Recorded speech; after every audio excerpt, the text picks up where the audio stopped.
Welcome everybody to the final day of the 2022 IBA Women's World Boxing Championships. I'm Andy Clark, and today we'll be bringing you coverage of 6 more finals. The 50 kilos, 54, 60, 66, 75 and 81. We had a great first day of finals yesterday, a day that belonged to Ireland really, with their 2 gold medals, back-to-back gold medals for Broadhurst and O'Rourke. 2 golds in the space of about 20 minutes. Turkey, India, Chinese Taipei and Lithuania also getting onto the board, and the atmosphere here today is absolutely terrific, and the main reason being that you can see those Turkish flags as we look through the lineup. They've got 4 finalists today. They had one yesterday in Ayşe Kagirer, who won her fight at 48 kilos. They've got 4 fighters in action today, and they've got some serious backing. 3-minute rounds, 3 3-minute rounds, 5 scoring judges using the 10-point must. You can score at 10-9, 10-8 or 10-7. And just a rundown there of exactly what it is that the judges are looking for. Scoring punches which need to be delivered with the knuckle part of the glove to the front or side of the head and the torso. That's the primary criteria. RMC for the evening. Rishi Panika just sliding through the ropes. So this promises to be a great way to finish.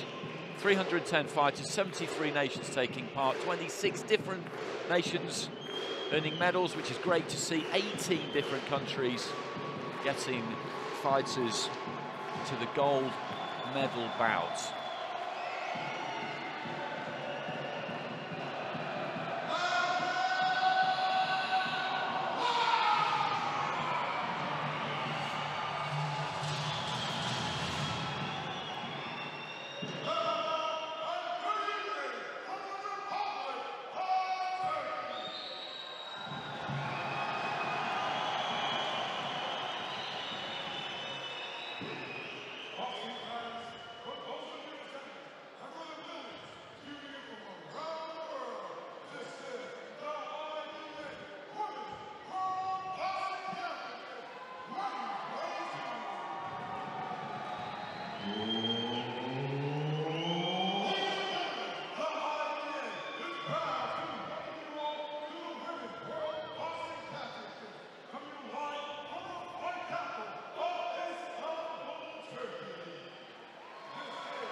So here we go, our fighters making their way to the ring in our opening gold medal bout at 50 kilos, light flyweight. This is Ingrid Valencia of Colombia, who has had a terrific tournament. Got past Nazim Kazaibai of Kazakhstan, former world champion, on a split in an opening fight, and has gone on and on since then. Wins against India in the quarterfinals, Uzbekistan in the semi-finals. And she looks nice and relaxed. She's up against it here, but she's got some serious form and momentum.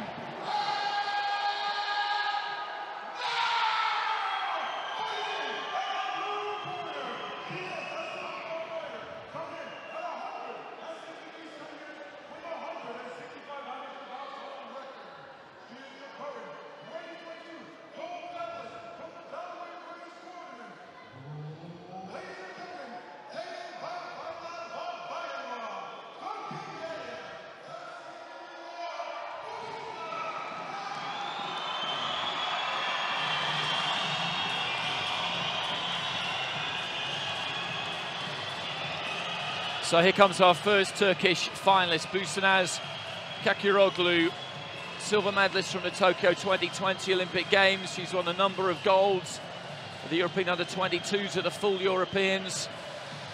Has boxed at a couple of world championships prior to this, but has not been in this position before. She's guaranteed at least a silver, of course, but that is not what she is here for.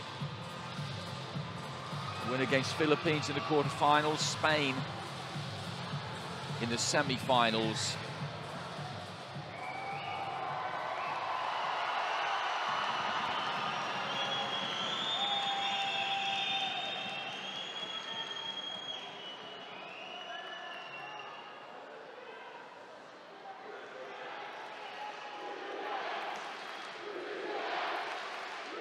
You see the age difference there.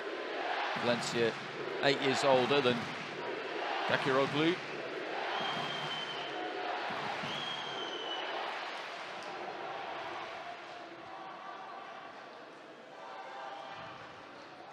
Final checks from the referee. So we're going to have 3 fights, then a couple of medal ceremonies. 2 more fights, then a couple of medal ceremonies, then our final fight of the session, and then the final medal ceremonies.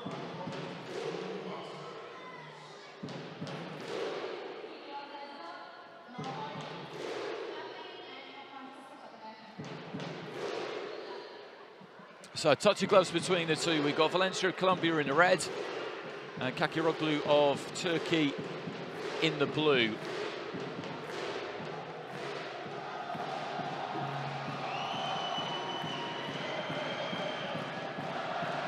That's a tribute to her, you can see, to her, the princess of the ring. So Valencia and Kakiroglu both boxing out of that southpaw stance.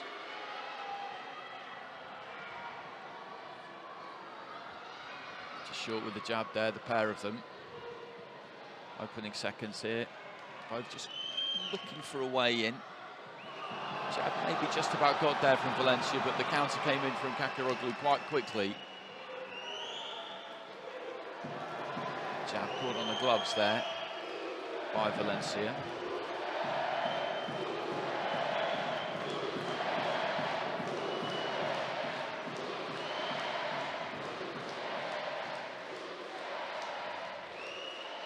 Looking for a big overhand left there, Valencia, but then just got stuck a touch.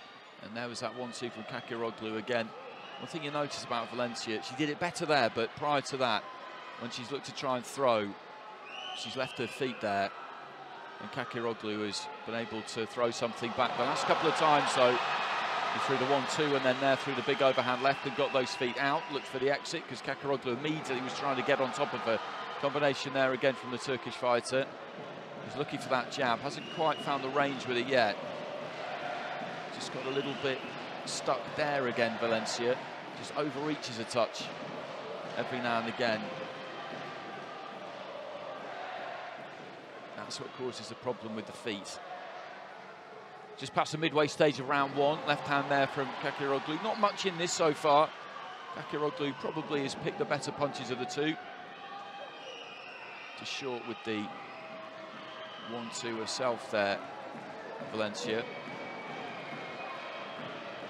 Looked for that overhand left, but again, just used those feet well that time. She's tried to find that one 3 times now. It's not really landed. Good right hand there from Kakiroglu through the left. Didn't really make contact, and then definitely did with that right hand. You could see that Valencia was moved by that. You can see the head guard shift as well.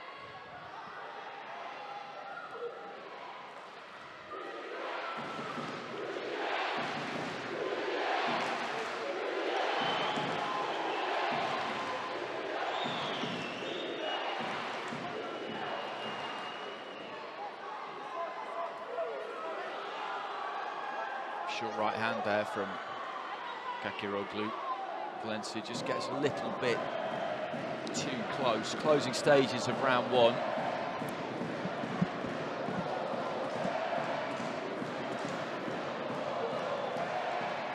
Exchange on the inside, and both landing there.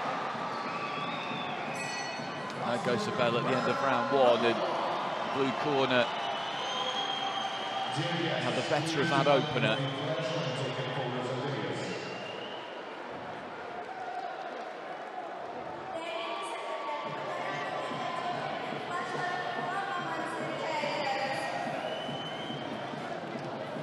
And the scores reflect that. Kakiroglu with 10 nines across the board.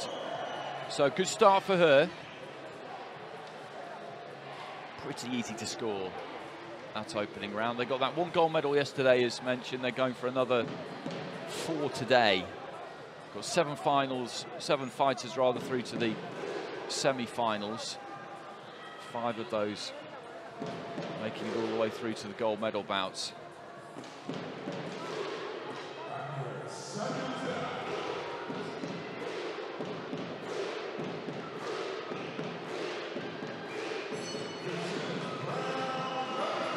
So into the second round, and Valencia's got to do something about this. She's dropped that opening round, and now she must win this second with at least 3 of the judges to give herself a real proper chance heading into the third and final round. Kakiroglu just pulls her weight back there. Valencia, again, just trying to reach with the 1-2. The left hand there, I think, did just get through to the side of the head from the Colombian fighter, who's taken some seriously good scalps in this competition.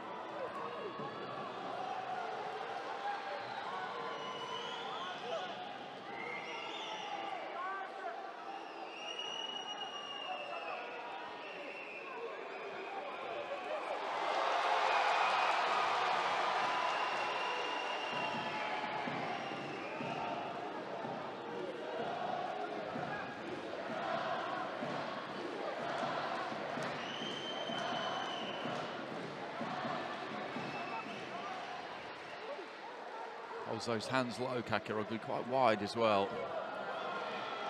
Right hand came back there from Valencia. Didn't miss by much. The right as they turned in the middle of the ring there. Might just have got home from Valencia.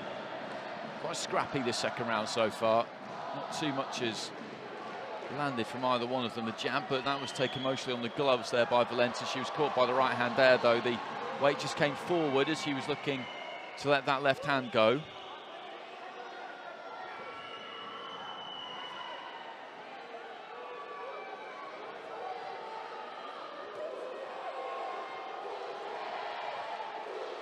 Just holding a little bit there, maybe, Kakiroglu. She's having her arms pinned by Valencia as well, though, so I think both of them kind of at it there. It's a referee who speaks to Valencia more about the holding.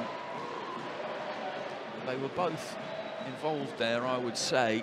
Valencia's got no real business holding at this point. We're deep into the final minutes of round 2, and this is a round that she really needs to win. I would say the minute that she's just about losing it. Not by a lot again. Looking to try and get onto the front foot. Kakiroglu just bouncing around there, looking for the opening, skirting around the perimeter of the ring. Scores with that right hand, and it's these singles, these kind of pot shots from the outside that have won of the round so far, I would say, and the referee just kind of urging them to to fight a little bit more, actually, is pretty much what she was saying there.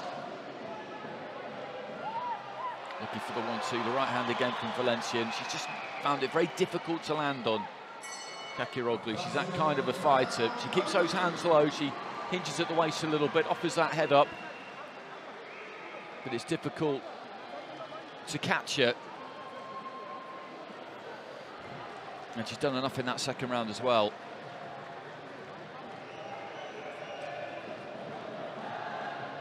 Not by a huge amount, but I think she just about has. Valencia was on the front foot a little bit more, but shots like that, really.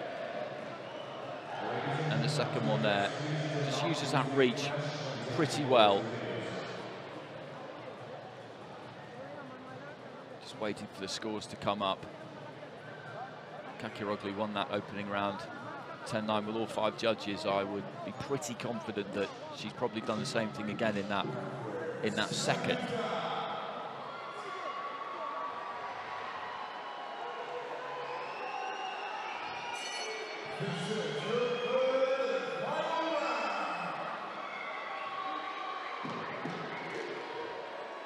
Just seeking some news on those scores from elsewhere, and the word I'm getting is that she took that second round with 4 out of the 5 judges, so a 2-point gap with 4 judges and 19 apiece with the other one. So Valencia has got to win this final round 10-8 with a couple of the judges, and then hope that they go her way on decision. It's unlikely. Nice up jab there from Kakiroglu, just snapped that up from the waist.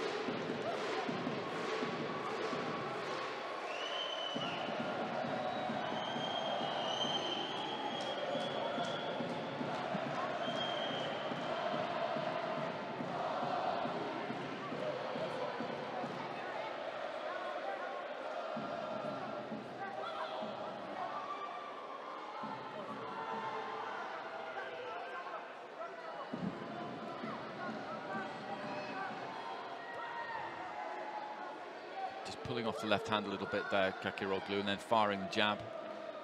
She's boxed well here. It's been disciplined. She's boxed to a plan. She's got that reach with those long arms, and uses that jab, as I say, spearing it up from low. So she's fed Valencia a fairly steady diet of jabs, and then managed to catch her on the counter enough times. Third punch of the combination there gets through that right hand. Good left there. That was a quality shot through the right, dipped off to her right, and that allowed her just to throw that left hand pretty straight almost. But it's just that shift of angle with the little step to the right, or the dip to the right. That's what allowed it to get through. Looking for that big overhand left again there, Valencia. And into the final minute, Kakiroglu needs to keep her concentration, but she'll know that she is kind of coasting down the home straight here, really. It must be a terrific feeling. Well, it will be when the bell goes.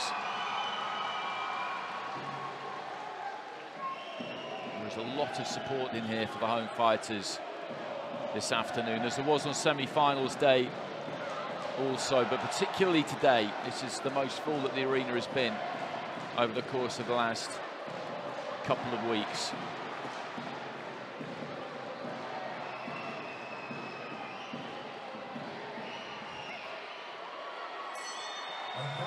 So there goes the bell, and that is going to be a second gold medal for Turkey. There is no doubt about that. She was clearly ahead after the first 2 rounds, and she will have won that third and final round as well there, Busenaz Kakiroglu. So this will be a World Championship gold to add to the European golds, the European Under-22 golds that she has won, and that Olympic silver medal that she took last year at 51 kilos, boxing at 50 at the moment, can also box at 52. The women's Olympic weights now 50, 54, 57, 60, 66 and 75.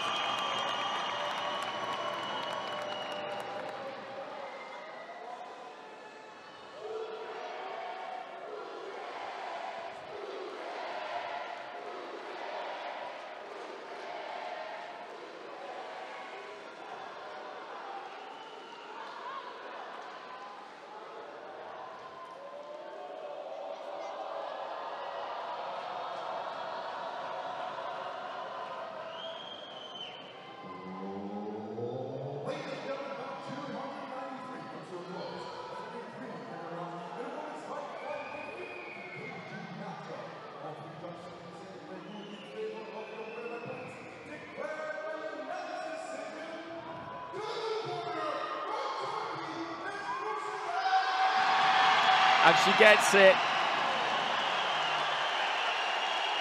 And it is greeted by a huge roar all the way around this arena. Everybody's here today. Everybody wants to witness what they hope will be a landslide of gold medals for Turkey. And you can see that she's just overcome by the emotion of it there, really. Boxing in front of home fans is terrific. It gives you that support, it gives you that lift, but it also brings a lot of pressure. She was heavily fancied to go deep into the tournament here, if not win, off the back of what she achieved at the Olympic Games. And when you finally get across the line, sometimes the feeling is more one of relief than jubilation. Lots of athletes will tell you that. But it's a second gold medal for Turkey, so they go top of the medals table, the gold medal table, equal with Ireland. India, Chinese Taipei, Lithuania have all got one apiece.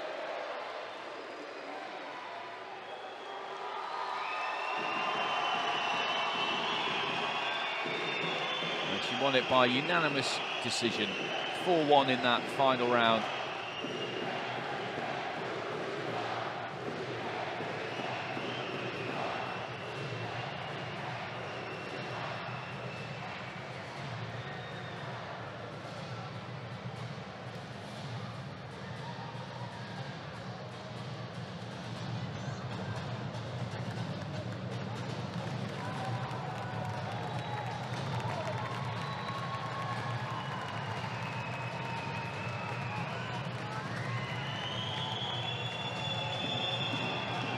It's a really busy day, this, for those Turkish coaches too.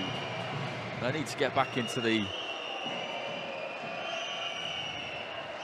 changing area, into the warm-up area. There's another fighter coming out very, very shortly in Hatice Akbas, as we have a little look back on that opening final.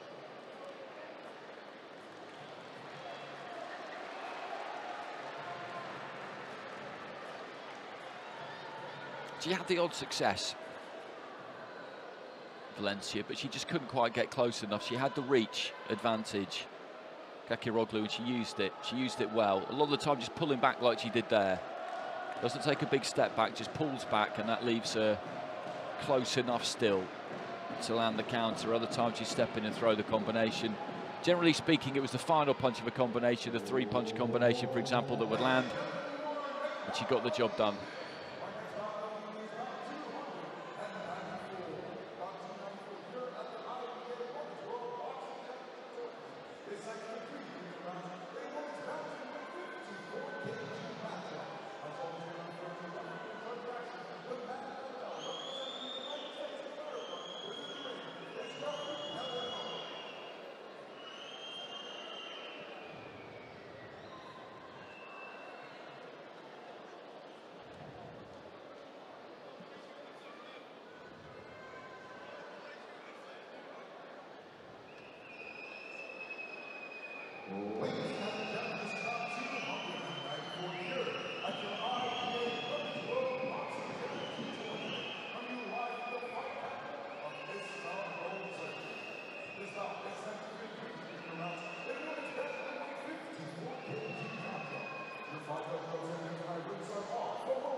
So heading for the red corner here, Lacramiura Perejoj of Romania.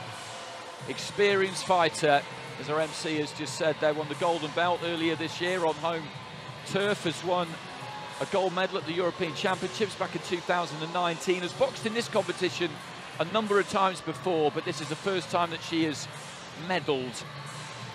Got past a former world champion and a recent Asian champion in Dina Joliman in her semi-final.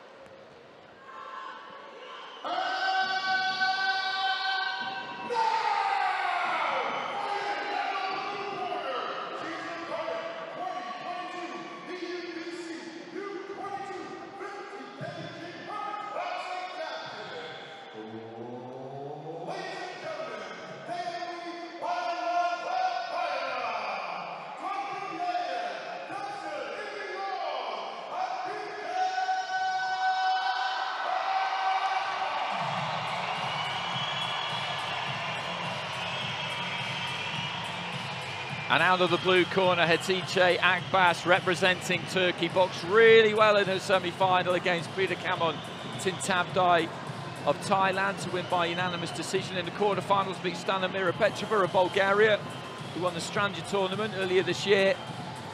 And she's banging form, Akbas, because she won that European Under-22 title in Croatia, well, just a few weeks ago, really.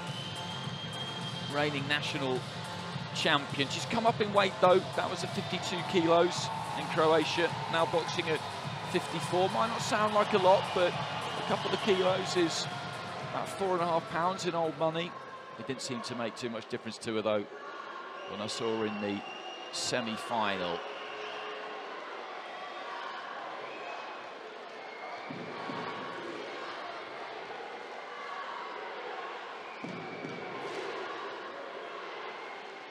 Just 20 years old.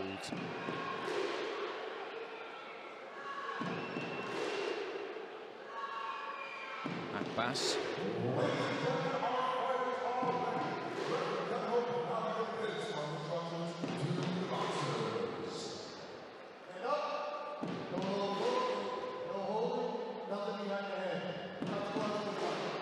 Kevin Hope of the USA taking charge of this one. So we've got Romania Perejoc in the red corner, Akbas Turkey in the blue corner.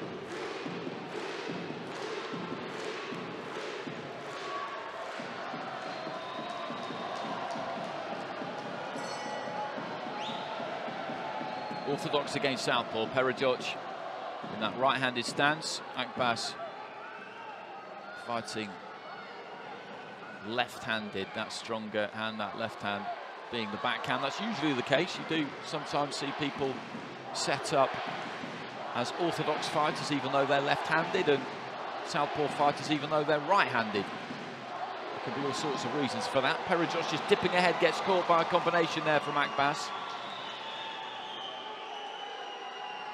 Wandering forward there, Perejoc does get the right hand through on Akbas, and this is what she'll look to try and do, is close that gap quick, punch as she comes in, but sometimes the balance does go a little bit.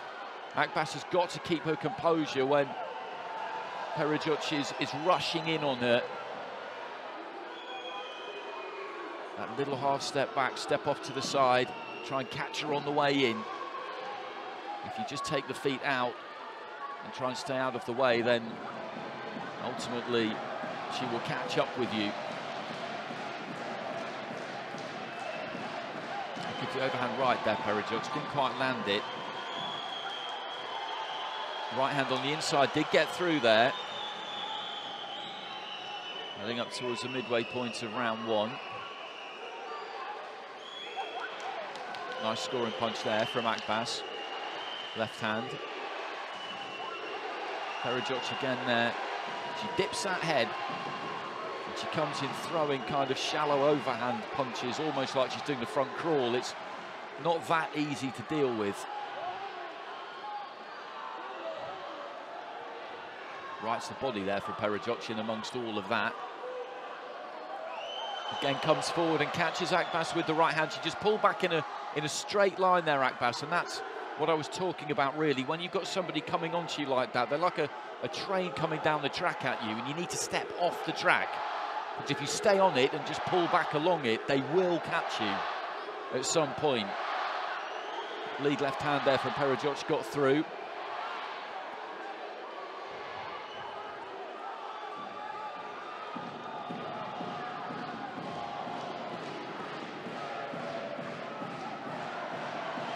decent combination there from Akbas. I think the final punch of it got through and then managed to turn Perejok on the ropes.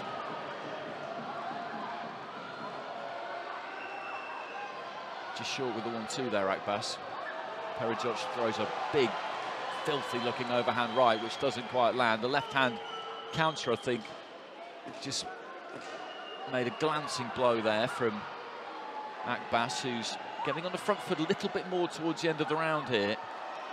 There that balance goes as she throws the right hand there. Perejok, who headed for the wrong corner there originally. I didn't think there was an enormous amount in that round. She picked some decent punches towards the end of the round there, the blue corner, but Perejok was the one on the front foot and did get through with a decent amount of shots herself.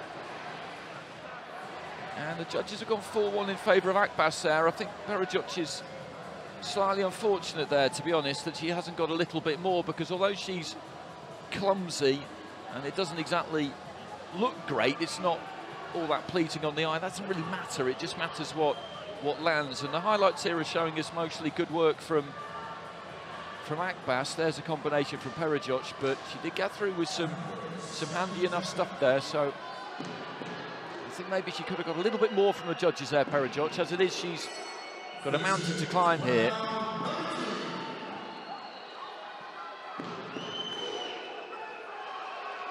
There again, she just comes swarming, swaggering in. Good combination from Akbas. But before that, Perejok did get through with a couple. Works the body up close there. But that was well defended by Akbas. You could see the elbows pinned to her side. And that's good boxing, really good boxing. Just gave a little bit of ground. Caught her on the way and then stepped off to the right-hand side through another couple as she was coming forward again. A long smearing left gets through from Perejok. Akbas gets caught with one on the inside and again just pulls back into the corner, gloves down in a straight line, and Perejok just caught up with her. Every time you do that, then you give Perejok a chance to kind of hunt you down. Left hand from Akbas, left came back from Perejok. It's a good fight, this. A minute into the second round. Right hand on the inside from Perejok, set her feet for that one.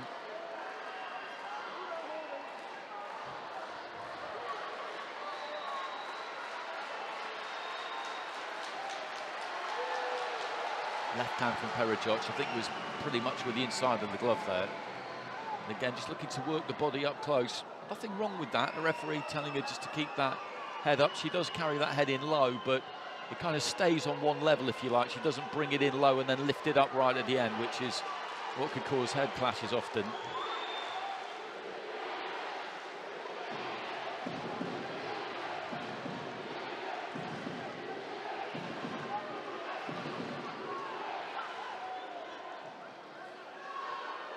Trying to keep that head on the move there, the Romanian in red, as she comes forward. Lets her hands go. Quickly across the ring again, just trying to really put it on Akbas towards the end of the round here. A minute remaining in round two, and Perejok needs this because she only got one card with the judges in round one. She needs to do enough in this second round to make sure that she goes into the third with a chance of winning the fight if she can win that third and final round 10-9. So, however she manages to do it, she needs 3 scores of 19-19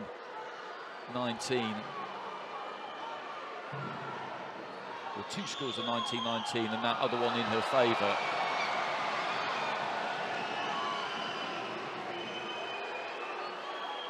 Both of them just collapsing to the canvas. Final few seconds of the second round. Left hand there lands high on the head of Akbas. I didn't think that there was an enormous amount of difference between that second round and the first.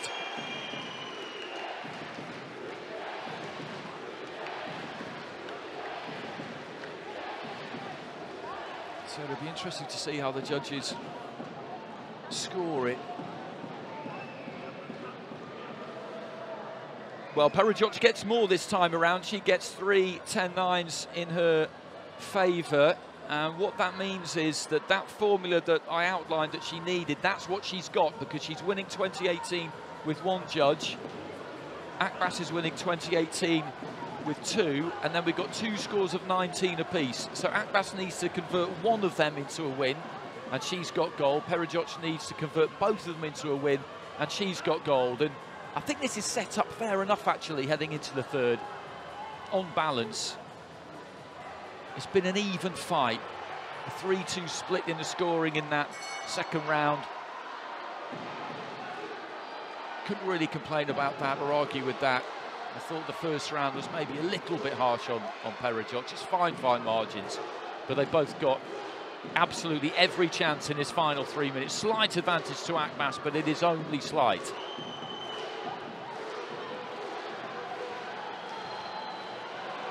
Just digging her toes in there, Akbas, and letting her hands go as Perejoc comes forward again. She's just stood right in front of her, the boxer in blue.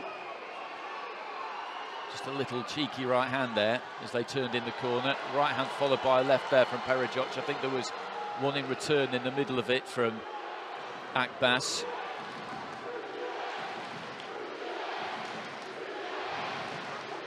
Perejoc just continues to come forward, gets close enough, and then does set her feet, dips that head, and just throws those hooks. She barely throws a straight punch. Just as I said that, she popped in a straight right hand.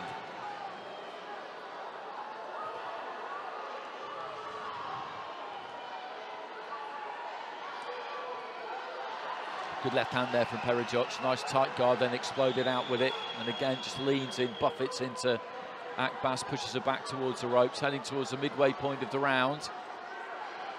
Left hand followed by the right. I would say the red corner's having the better of this so far. Akbas just needs to up the gears a little bit here. Good right hand there from her. Needs to match her for punch output and work rate a touch more. That doesn't mean she needs to stand on the inside and trade, but got to get those hands moving when Perejoc is coming towards her.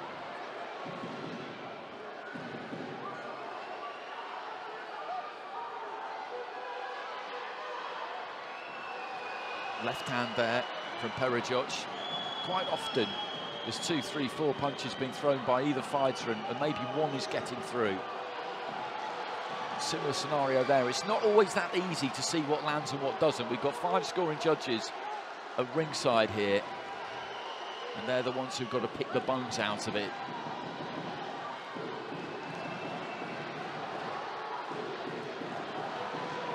Just holding the feet a little bit more there, Akbas. Her left hand just snaked through the guard of Perejoc, who's just relentless still, though, coming forward.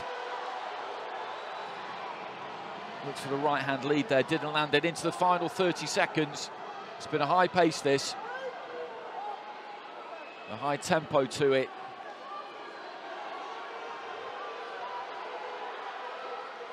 Just a reminder of how the scores stand. 20 point to 18 on 2 cards for Akbas, 20 point to 18 on 1 card for Perejoc. So those cards will stay where they are. It will all come down to the 2 scores of 19-19.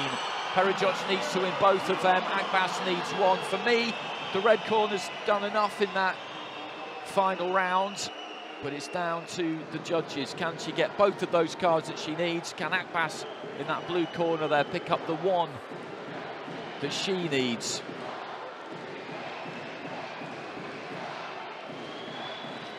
Another good final, another really tight final.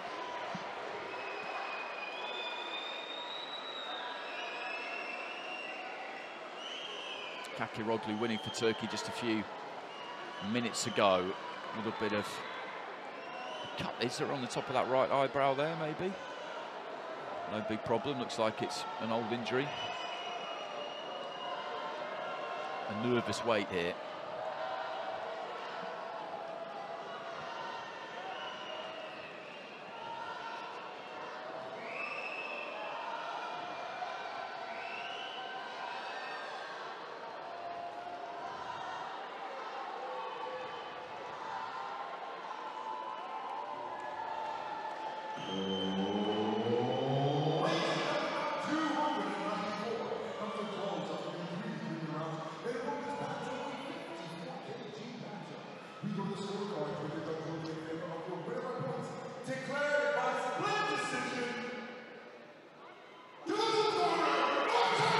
Well, she gets it, Akbas.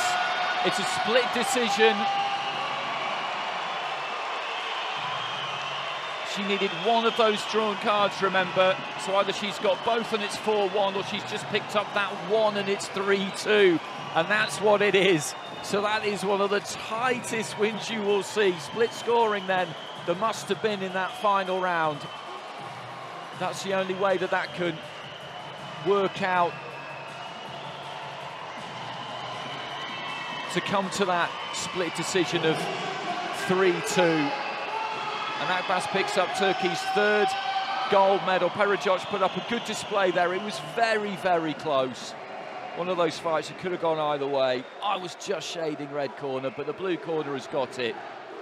If you look at the final scores there, well, there's 1 of 3 rounds to nil to Pericic, 2 of 3 rounds to nil to Akbas, and then 129-28 either way. So 3-2 the scoring in that final round, 3-2 overall. And Turkey go to the top of the gold medal table with 3 in total.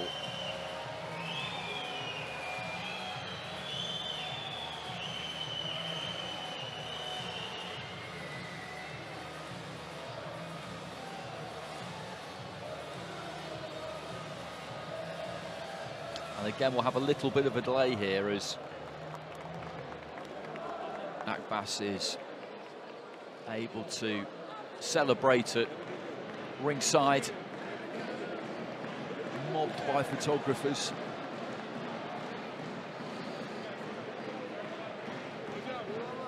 And next up we'll have our lightweights, where we've got Beatriz Ferreira of Brazil, an Olympic silver medalist, the reigning American champion, up against Rashida Ellis of the USA. Now these two have tangled so many times.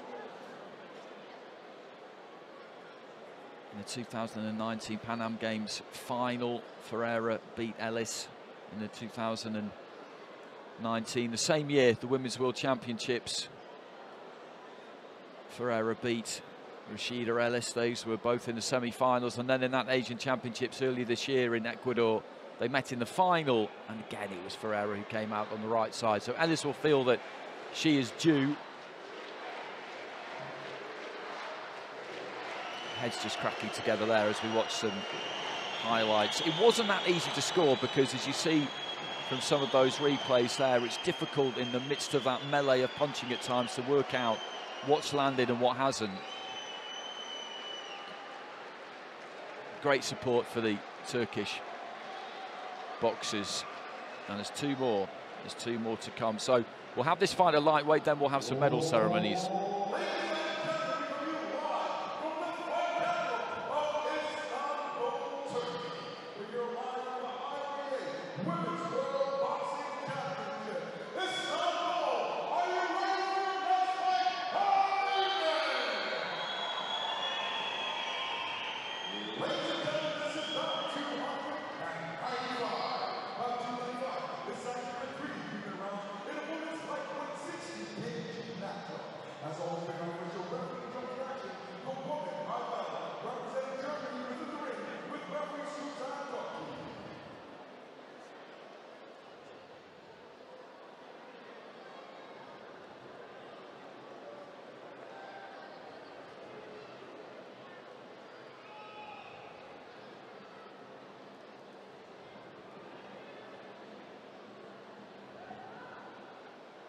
Ladies and gentlemen, this is about 295 here at your IBA Women's World Boxing Championship Finals.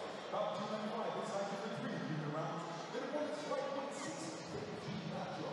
Your fight judges representing here tonight ringside are from Tunisia, the Philippines, Mongolia, Turkey, and Canada. And when the action begins, your woman in the ring representing Germany is referee Susan Tucker.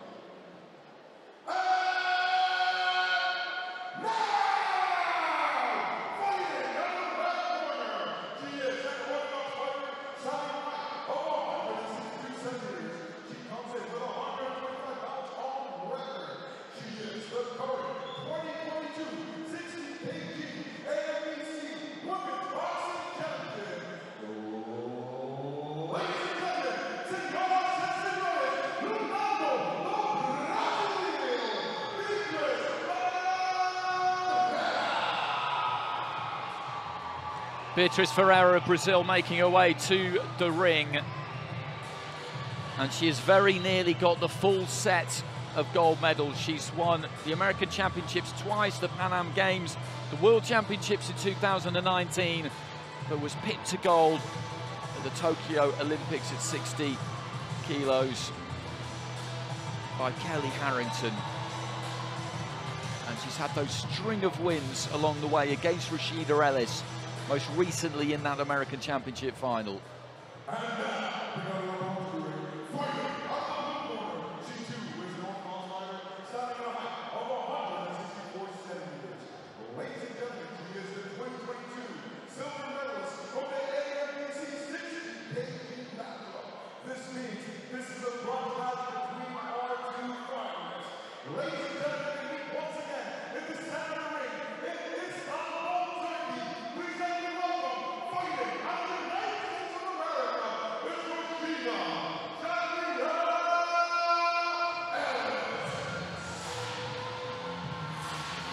So here comes Rashida Ellis, who will feel that she is due, that a win over Ferreira is in her near future here. It didn't happen in Ecuador a few weeks ago.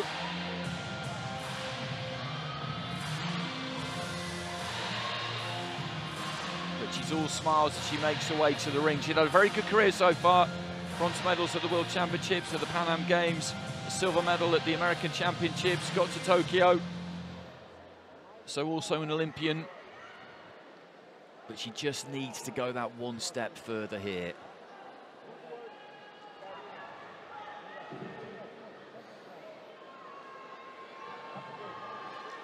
Three years between them, and just a couple of centimetres.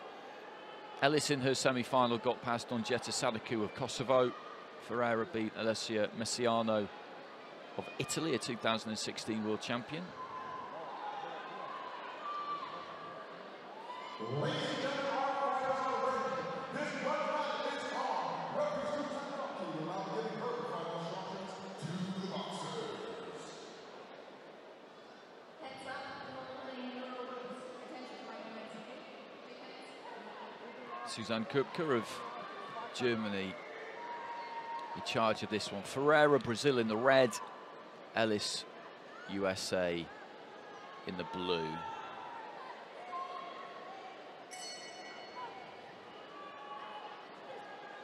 Looking for the jab early there, Ellis. And then the 1-2. Ferreira with that wide stance, that front foot always close to her opponent, looking for the combination there. Right hand to the body might have landed there for Ferreira.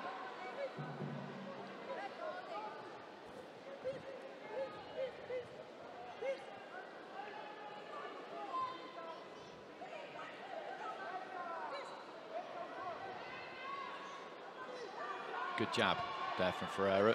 Just dipped slightly to the right as she threw it. That's a nice 1-2 there from Ellis. Judged the distance nicely on that one. Right hand counter there from Ellis as well. Ferreira just trying to push her back into the corner. She's this kind of a fighter. As I say, she puts that pressure on with that front foot, that wide stance. The front foot always feels like it's right on top of you, like she's really in punching range. But she can pull that weight onto the back foot and she's not quite as close as you think. A little short right hand on the inside there from Ferreira. Did land, not with any real force. Ellis looking for that jab again. Both just short with their lead hands there as we head up towards the midway stage of round one. Jab and a right hand there from Ellis. And a little left on the inside there too. And up close, both of them trying to work the body. Ellis trying to turn off the ropes there. Ferreira imposing herself physically a bit. Wouldn't really let her.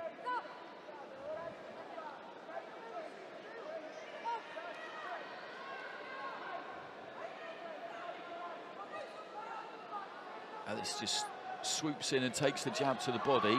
Ferreira looking for an overhand right. Had scored to the body just before that. It's good upper body movement there from Ellis. Good defensive skills. Again, just Dips those knees, takes that long right into the body. She's picked her punches well, Rashida Ellis. Ferreira's on the front foot, as she generally tends to be. Looking for the uppercut on the inside there, Ferreira. Difficult to see if that got through clean or not. Good jab again there from Ellis. Of the two, good right hand from Ellis too. Just pulling back onto the ropes, bouncing off that back foot and throwing it. She's picked the better, cleaner punches.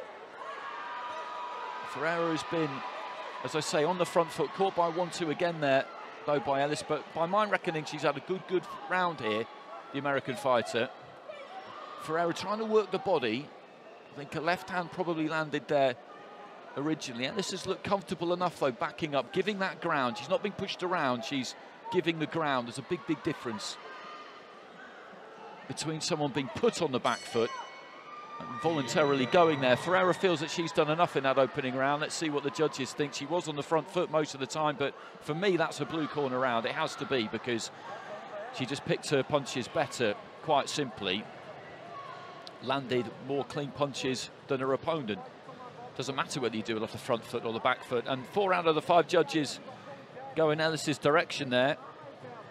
Philippines have scored that one for Ferreira, so good start there for the American against a fighter who at times in these major competitions has been a little bit of a nemesis for her. I think it's fair to say that. Getting good distance on that jab and on that 1-2. That's not exactly rattling Ferreira's head around there, but you just have to hit the target. One of the main differences between amateur boxing and pro boxing, and there are still plenty. The main one, though, still is that to win a fight in amateur boxing, you have to hit the target. To win one in pro boxing, you have to hurt the target, is one way of putting it.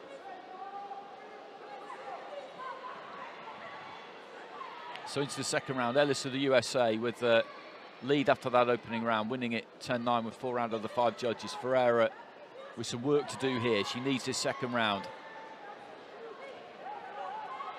Just got caught in middle distance a little bit there, Ellis, as she fell short with the right hand. Ferreira trying to rattle off some body work. Referee giving them plenty of time to work things out on the inside there.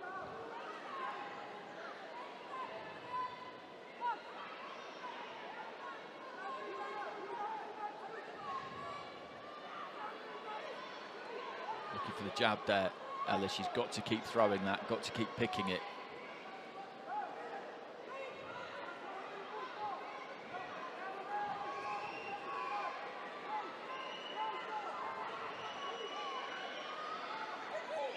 Looking for the 1-2. Difficult to see if that really landed clean. Throws the left hand and rolls out to her left. Ferreira's found it difficult to pin down. That's a good pullback right hand again there from Ellis. Just bounces onto that back foot and through the right hand. Midway through the contest, Ellis slightly short with the jab right hand that time. Ferreira just trying to get that front foot a little bit closer, take her feet in with her, throws the right hand. Ellis manages to avoid it.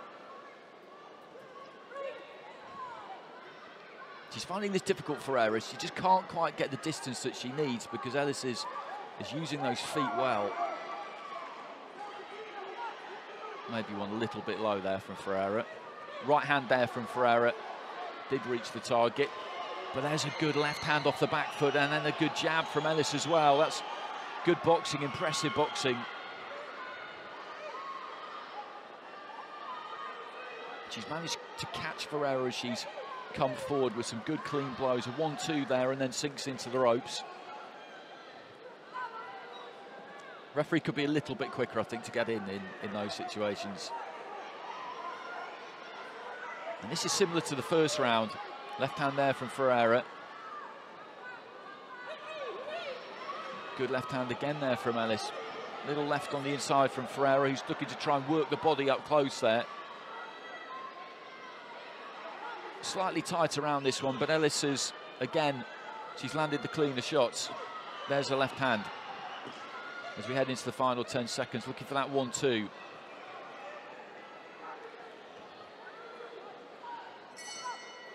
There goes the bell. Ferreira again just raises that glove at the end of the round, but that was very similar to what we saw in round one from where I was sitting anyway.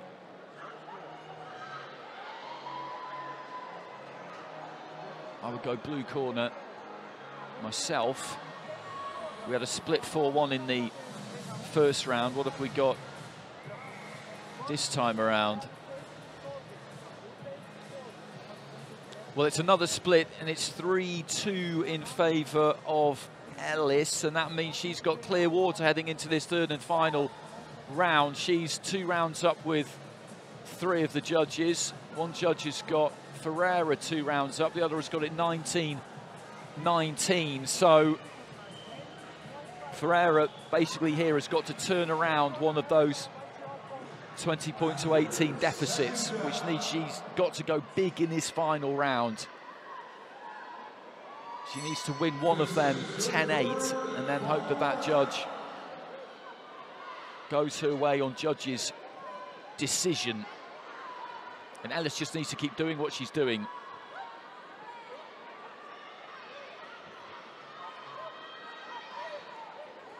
Ferreira just setting those feet wide and looking to try and really let the hands go on the inside. Ellis just wrapping her up in the corner. She could afford to lose this round 10-9, Rashida Ellis. That's not going to be her mindset. That's not what she'll be thinking.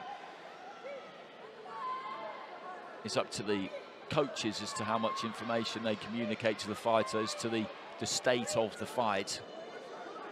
And I think, given the situation their fighter is in, you may well not tell them anything other than just keep doing what you're doing, rather than telling them that they've got that lead, because mentally that can make a difference. It could cause you to be a little bit too cautious and neglect the things that have got you into that position in the first place. Nice 1-2 there from Ellis.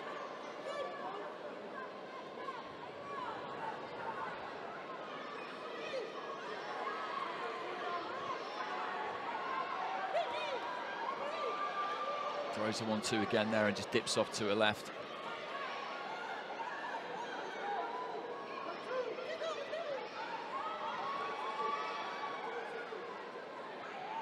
Ferreira just a little bit more wary, because every time she's really walked in, swaggered in, she's got caught. A couple of punches from the fighter in blue bounced off her face there as she was trying to close in on the ropes.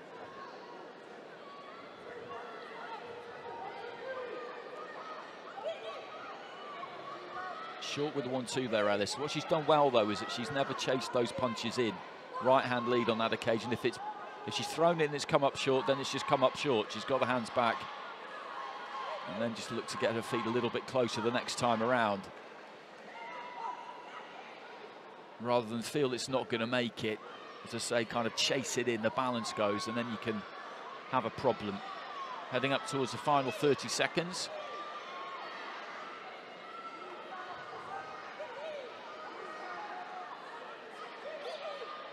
Right hand there from Ferreira, did land, but she needs something big now.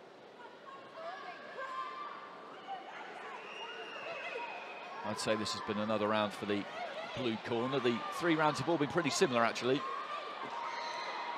Pretty similar.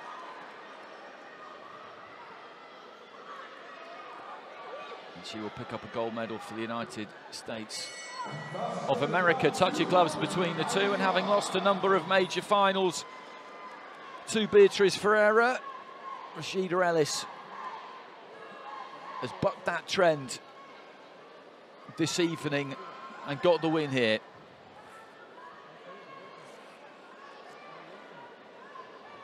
Good performance, really good performance. They're comfortable under pressure, boxing off the back foot.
Rashida Ellis gets it by split decision. It was always going to be a split decision because Ferreira had a 2-point lead with one judge going into the final round, and it's 3-2.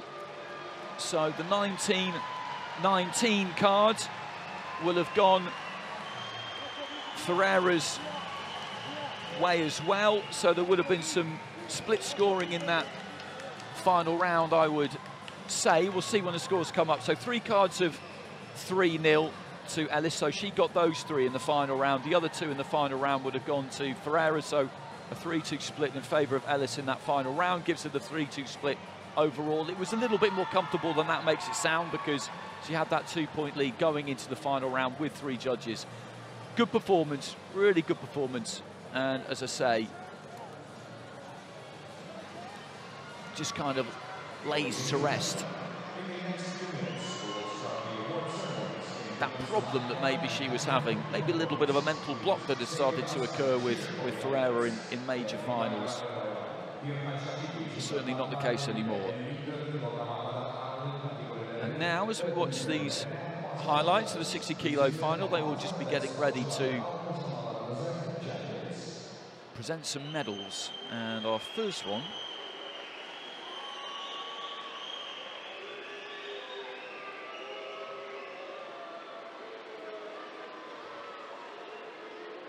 will be presented at 50 kilos.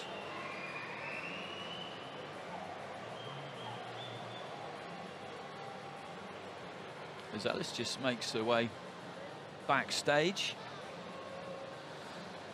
$100,000 richer as well. $100,000 for winners, 50 for silver, 25 each for the bronze medalists. So $2.4 million in total, the prize pot.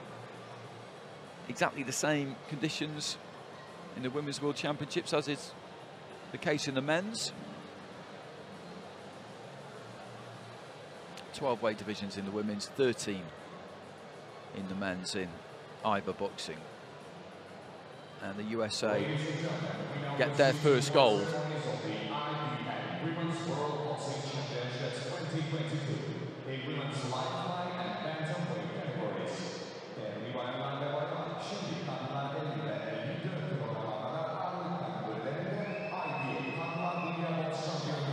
So there's the podium over on the far side there. That's where our boxers will be standing. Our presentation team for the 50 kilo and 54 kilo medal ceremonies will be Eyüp Gözgeç, the president of the Turkish Boxing Federation, Susanna Toth, member of the board of directors of IBA, and the secretary general of IBA, the legendary Isvan Kovac, Olympic champion, world champion, European champion as an amateur, world champion as a professional.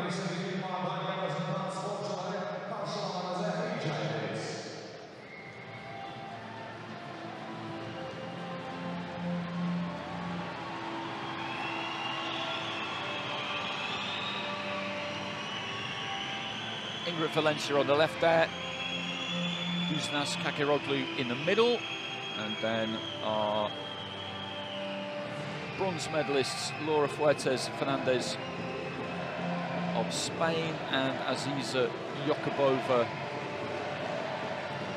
of Uzbekistan.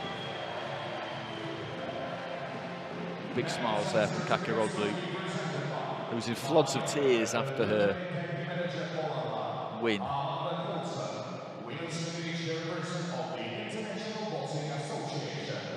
Susanna Toth, board of directors member of the International Boxing Association. Mehmet Kasapoğlu, Minister of Sports and Youth of the Republic of Turkey.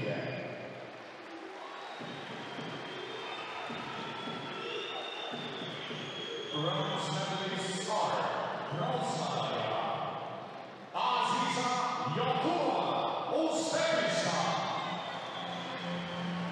Yokubova there of Uzbekistan. Uzbekistan earning their first medal in IBA Women's World Championships, as was the case for Algeria and Mozambique as well. And Fuertes Fernandez, Spain.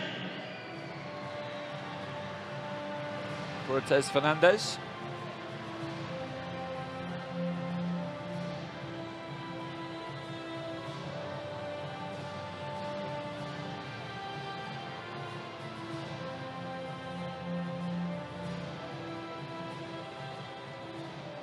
Silver medalist is gümüş madalya Ingrid Valencia, Victoria, Colombia.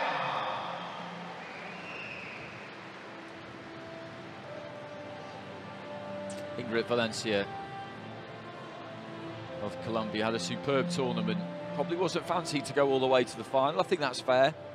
But she claimed a number of impressive scalps on the way. Here comes Kakiroglu, who was expected to go all the way, I would say, and that puts some serious pressure on you. Now she's a world champion, as well as being a European champion.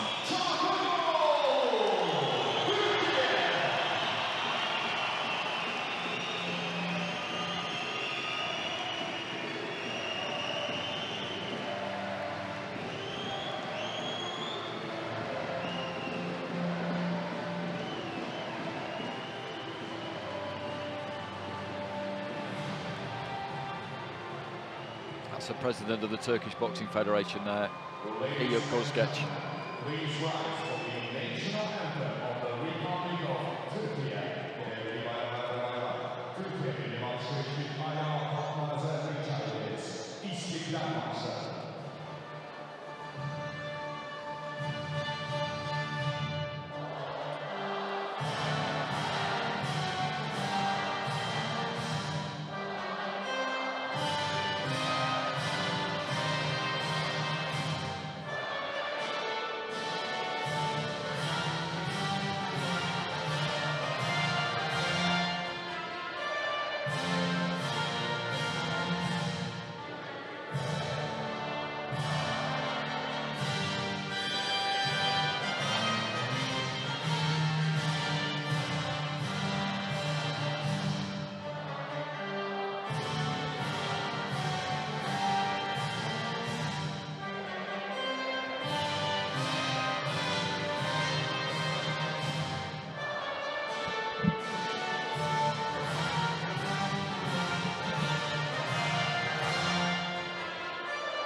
And we'll be hearing that anthem again in just a few minutes' time, because when our 50-kilo fighters vacate the stage there, they will be replaced by our bantamweights.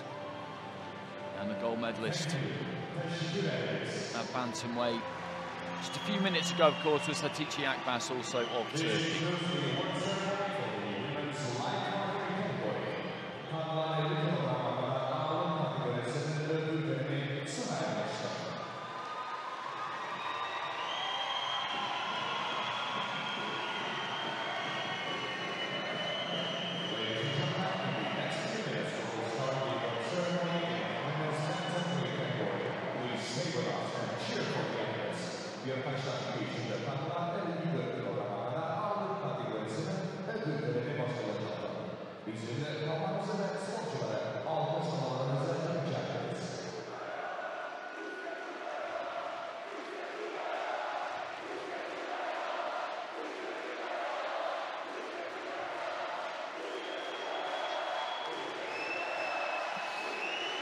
Kakiroglu just saluting the applause, kind of reluctant to leave the stage there, and I don't blame her for that at all. Part of that presentation team, by the way, there was Amanda Coulson, who I didn't name originally, former Team GB boxer and kind of mentor to Savannah Marshall, a former IBA Women's World Champion.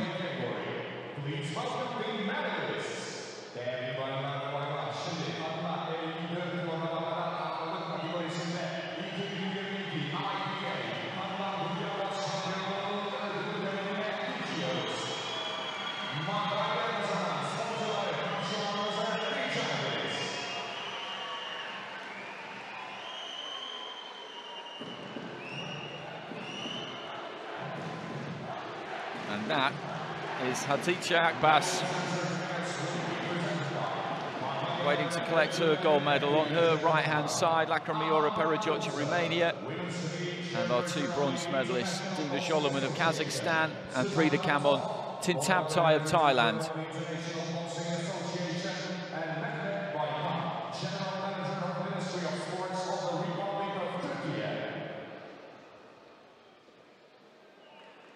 Bronze medalist are bronze medallia, Dina Joloman, Kazakhstan. Joloman, a former world champion, took gold in Astana on home turf in 2016. Asian champion in 2021. That's Amanda Coulson, who I was mentioning. Now the Women's Committee chairperson of IBA. Good to see former athletes occupying these kinds of positions. Former participants, they know what it's all about.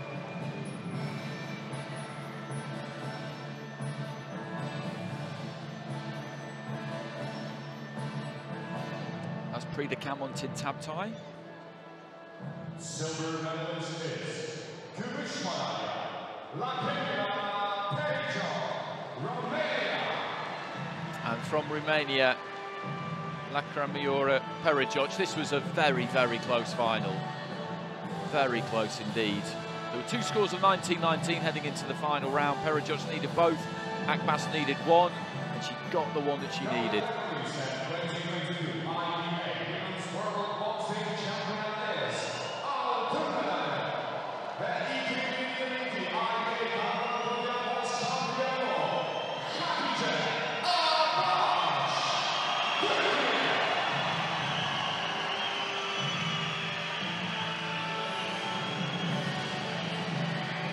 And the Turkish fighter once again just steps up to that top level of the podium.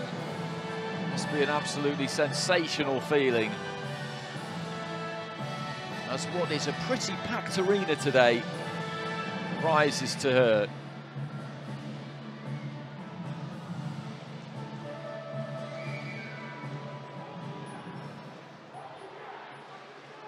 Ladies and gentlemen, please rise for the national anthem of the Republic of Turkey. Değerli bayanlar, Türkiye'nin marşı için ayağa kalkmanızı rica ederiz. İstiklal Marşı.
We've got another Turkish fighter in a final shortly at 66 kilos, so welterweight, the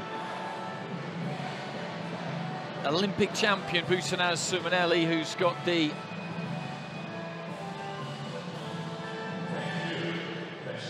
full set really of medals when you look down her resume. Golds everywhere you look. She's up against Charlie Kavanagh of Canada.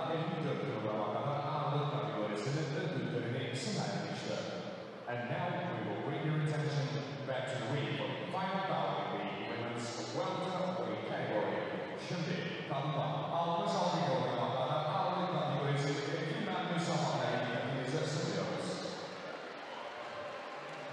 Sumanelli winning her Olympic gold medal at 69 kilos at welterweight. So dropping down 3 kilos here. So she would have made 69 comfortably. As I mentioned yesterday, there are 6 weights now for women at the Paris Olympics. There will be 50, 54, 57, 60, 66 and 75. In Tokyo, it was 51, 57, 60, 69 and 75. But towards the end of last year, IBA redrew their men's and women's weight divisions. And so the new Olympic weights are coming into line with them, because there's no point having a 51 kilo division for the Olympics or a 69 kilo division for the Olympics if that doesn't exist in IBA boxing the rest of the time. So as well as weight divisions being added for the women, others have slightly changed.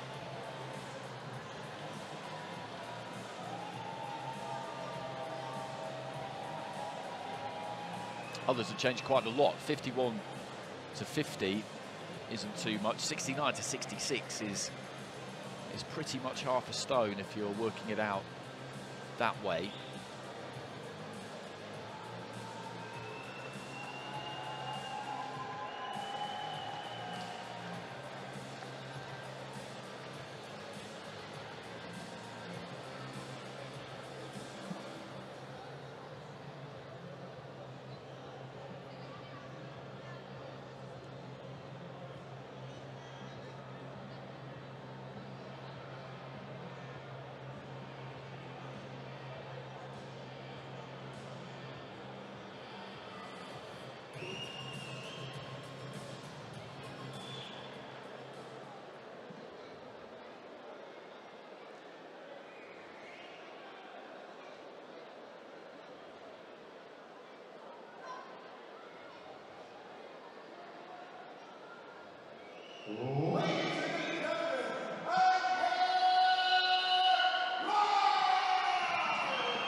Ladies and gentlemen, this is bout 296 jury at your IBA Women's World Boxing Championship Finals. Bout 296 is actually the 3 given around to the women's welterweight 66 kg matchup. Your 5 judges representing into my ringside wall from Cuba, Poland, Kyrgyzstan, Korea, and Zimbabwe. And with the action against your man in the ring representing the United States of America with referee David Evans.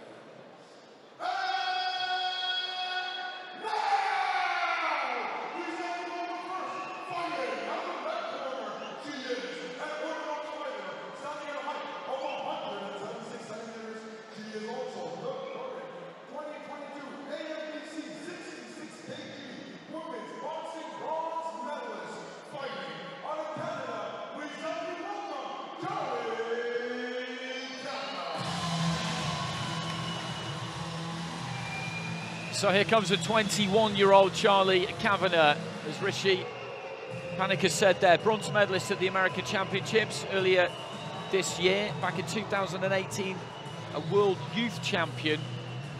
She's had a good tournament. A number of split decisions she's managed to come through, including one against Idrak Chaib in her semi-final.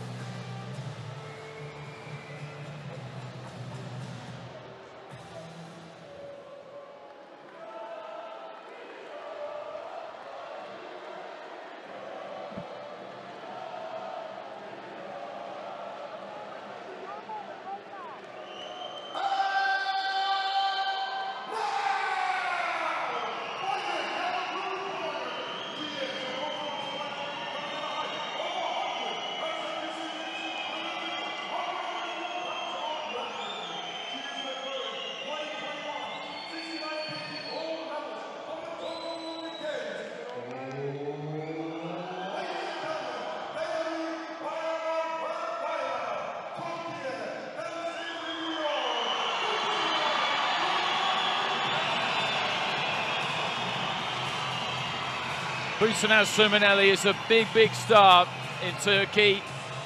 Olympic champion last year. Last time there was a World Championship, she won that as well in Russia in 2019. European Youth Champion, Under-22 champion, former World Junior champion. There's very little that she hasn't done on her first 3 fights in this competition inside the distance. And then got past Janjaim Suanapeng of Thailand by unanimous decision in the semi-final. She was a big favourite before this competition started. She's justified that by reaching the final in some style, but now she's got to finish the job in front of these home fans. And Kavanagh looks nice and loose actually in that red corner, just keeping my eye on her as the introductions are made. And she's still very young herself, Sürmeneli, weighing bang on 66 kilos. Kavanagh just over a pound inside it.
David Evans of Australia taking charge of this one. A little smile on the face there of Kavanagh.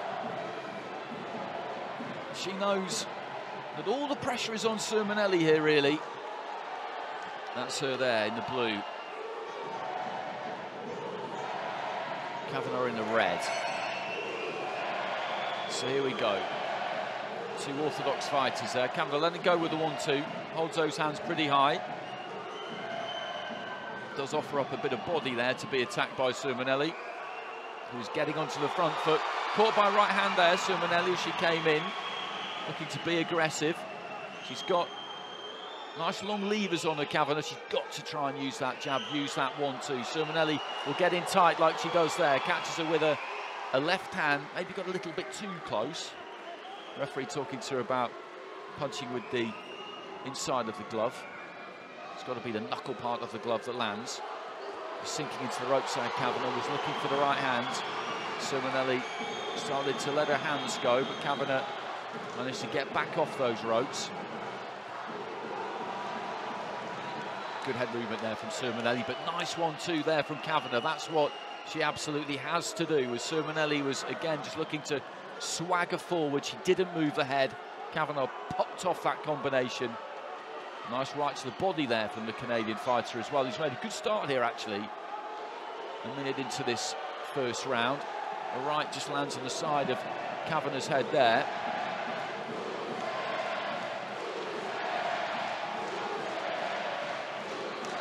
Sürmeneli moving ahead that time, gets onto the inside, finds the left to the body.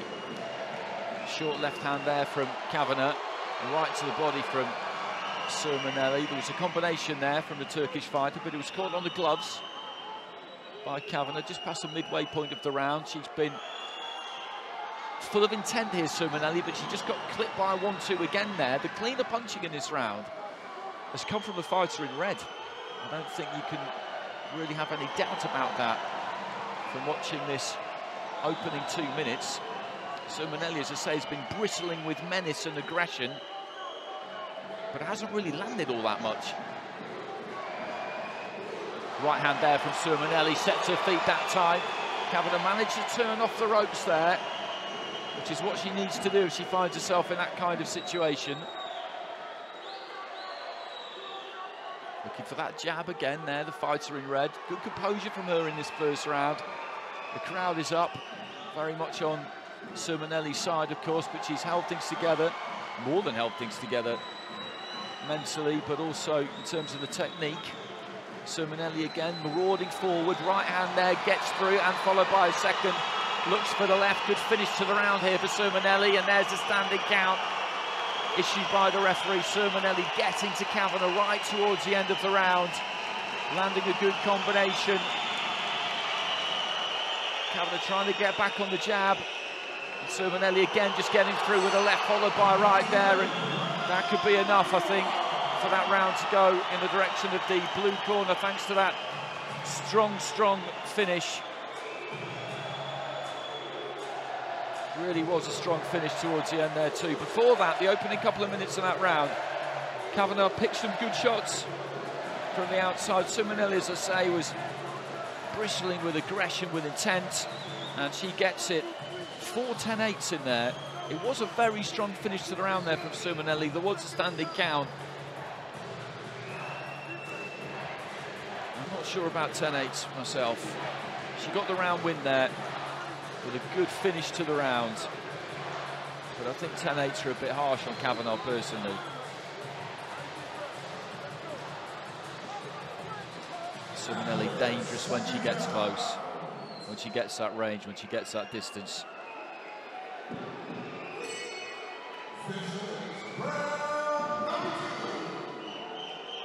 So into the second.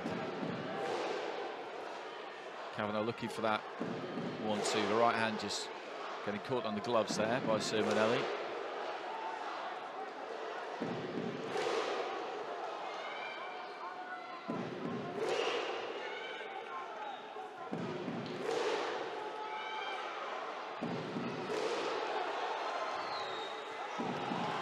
Sets those feet there, Sürmeneli. A left hand managed to get through and then just slips under the left hand of Kavanagh. The referee just having a word with her about turning her back. Look at that elaborate upper body movement. Kavanagh trying to punch down, still just keeping her eyes locked onto the target, not being distracted by what's going on in front of her. It is quite exaggerated, the upper body movement of Sürmeneli at times, dips those knees. Right hand from Sürmeneli. Maybe a bit of snap has gone off the punches of Kavanagh. Looking for that right hand, just push back towards the ropes. They managed to turn off the ropes. Throws the right hand. Sürmeneli, though, coming back, and Kavanagh just getting caught at Sürmeneli's kind of range more in this second round out. Finding herself at mid-range a little bit more. Looking for that 1-2. Again, Kavanagh, that's what she needs to do. But Sürmeneli is prowling all the time.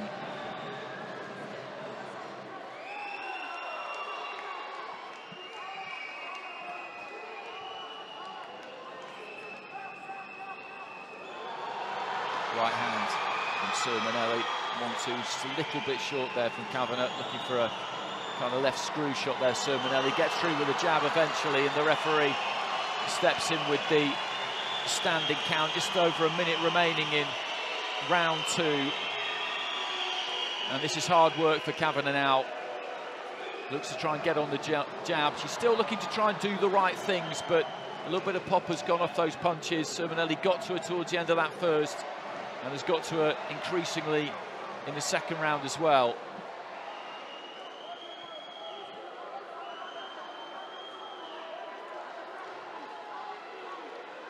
Good fighter to watch, Sürmeneli. She really is. comes to fight always. Keeps those gloves low, relies on reflexes a lot of the time, is always on top of her opponent, never too far away. Found the body there, Kavanagh. There wasn't much on the punches, but they landed.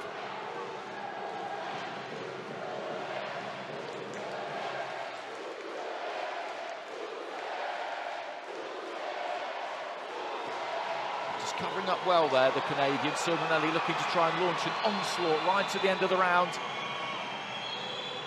Kavanagh kept those gloves up, throws the jab at the end of the 3 minutes, so that was rough for Kavanagh at times in that second round, but she got through it. Sermonelli, though, with 10-8s in the opening round. She's going to have 10-8s in that second round as well, given the way that the judges viewed the first. And there was another standing count in that second round, and she was dominant. I wouldn't argue with 10-8s for round two. I thought they were maybe a little bit harsh in round one. Right hand, they're almost coming in around the back of the head.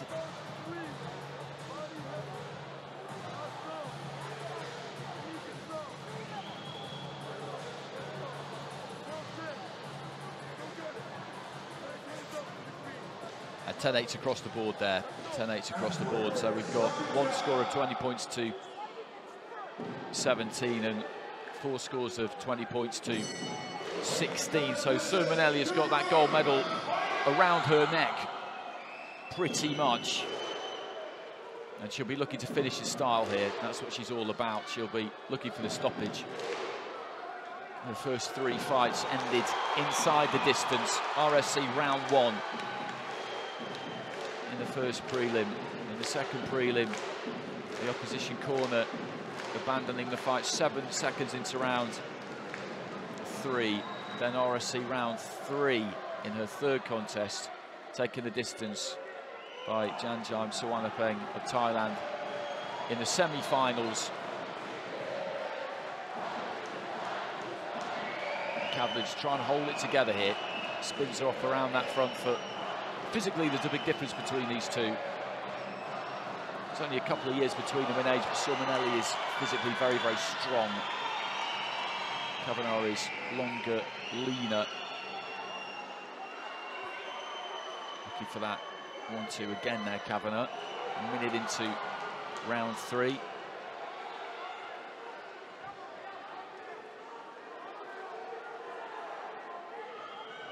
Doubling up on the jab there, Sermonelli, then looking for the right hand. And this is not where Kavanagh needs to be, trading at that kind of range. Credit to her, she finds a couple of decent body shots there. Midway through the round, Sermonelli looking for the right hand. Kavanagh was alert enough to be able to just move off the punching line there. I think Sermonelli felt she got her perfectly lined up.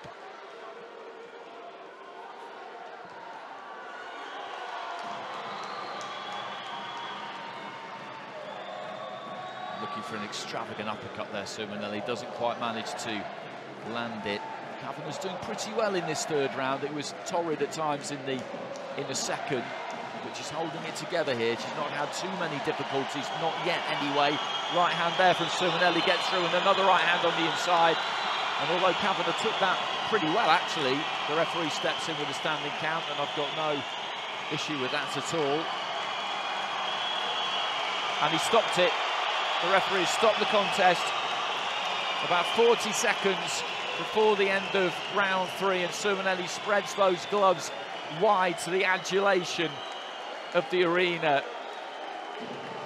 She is a force to be reckoned with, absolutely relentless in her pursuit of her opponent. She never seems to be in a rush. Those feet just track her opponent around the ring. She cuts off the ring. When she gets into her kind of distance, she digs those toes in and she punches hard. And there's the right hand, bang on the chin. And as I say, Kavanagh took that okay, and I think was a bit disappointed when the referee stopped the fight, but it's a comprehensive win. She had a good first couple of minutes, Kavanagh. From where I was sitting, she boxed well, landed some good shots. But then Sermonelli took over. That pressure is obviously very difficult to handle. And it's another gold for Turkey.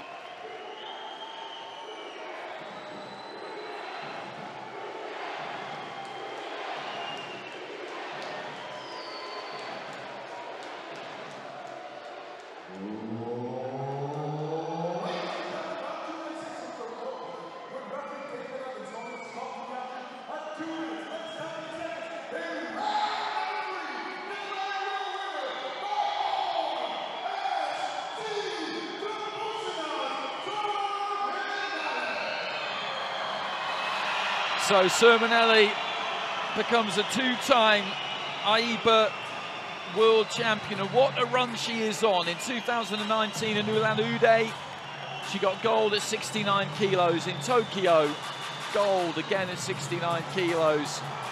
And now on home turf in Turkey, gold at 66. It's the kind of dominance you rarely see achieved, and she had that ready to go, and that's always a sign of somebody who's confident of winning.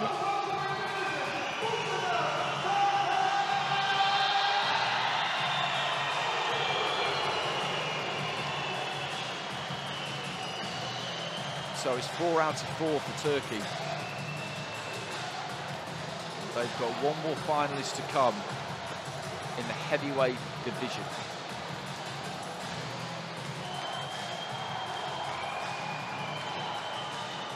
Next up for us, though, are the middleweights.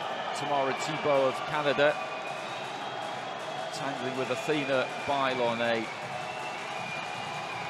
very experienced fighter, former world champion. But Thibault herself, the reigning American champion, having beaten Bailon in the final by unanimous decision in Ecuador a short while ago. Sermonelli absolutely loving this, and these are the moments that well, this is what you do it for, really. All of that hard work, all of that training, you get to enjoy moments like this. They don't come along all that often, so when they do, you have to make sure that you appreciate it, that you make the most of it.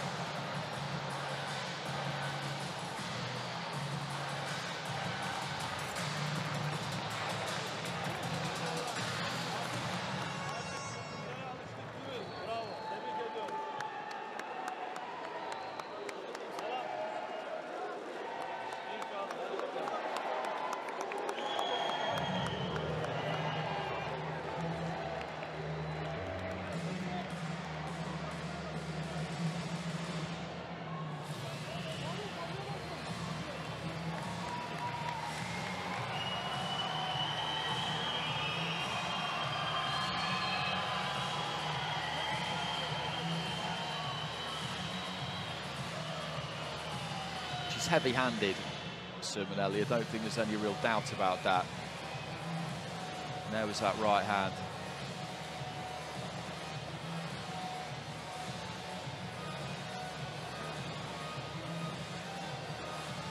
And when she gets to you, she really does get to you.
Tamara Tebow, a two-time American champion, won it in Honduras in 2017, and then a few weeks ago in Ecuador, where she beat her opponent tonight, Athena Bailon, by unanimous decision in the final.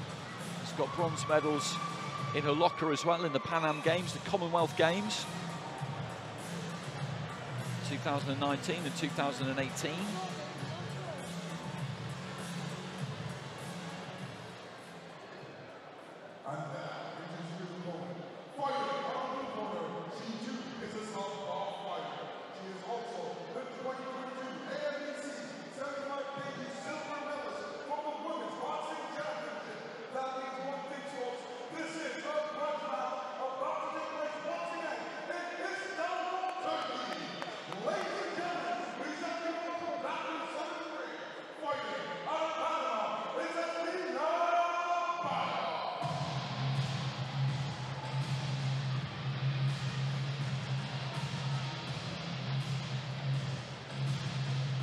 Athena Bailon at the kind of veteran stage of her career. I don't think she would mind me saying that too much. Very, very experienced. World champion in 2014, a two-time Olympian.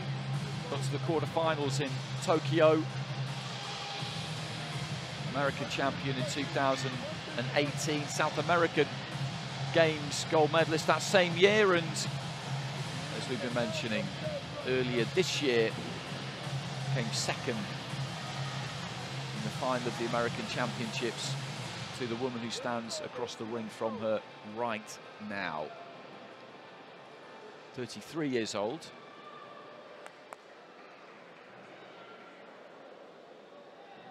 Bailon. Tall fighters, both of these two.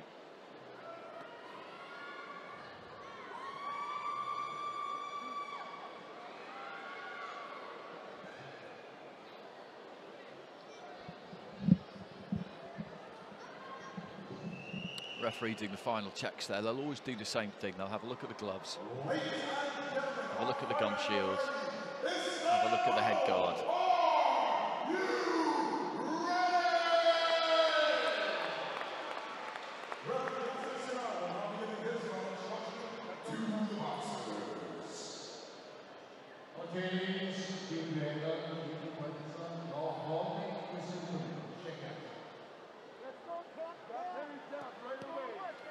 So this is our penultimate fight of these 2022 Women's World Championships. It's the middleweight division. Tamara Tebow of Canada, that's her in the red. Athena Bailon of Panama in the blue. Tebow beat Radi Gramade of Mozambique in her semi-final. Bailon got past Davina Michel of France. Tebow and Bailon both southpaws with kind of a long spidery reach.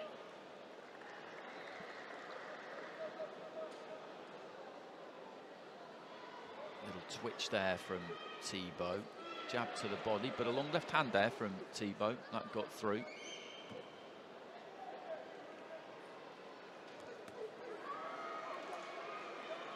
Combination again there from Tebow. I think the left hand might have landed not full, but a piece of it, I think, got through.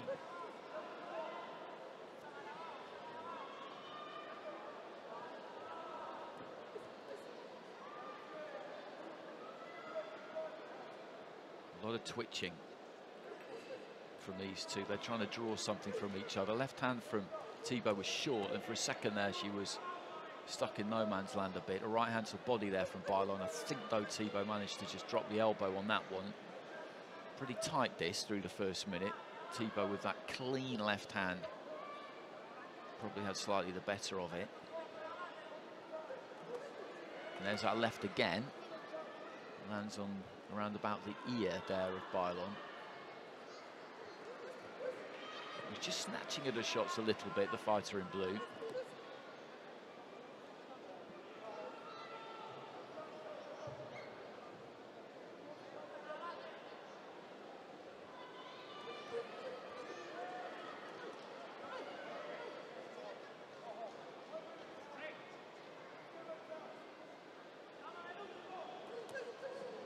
Big step in there and then a jab to the body from Bailon. looks a little bit disjointed so far. It's Thibault who's just got a better flow, I would say, to her work. It's the final minute of round one.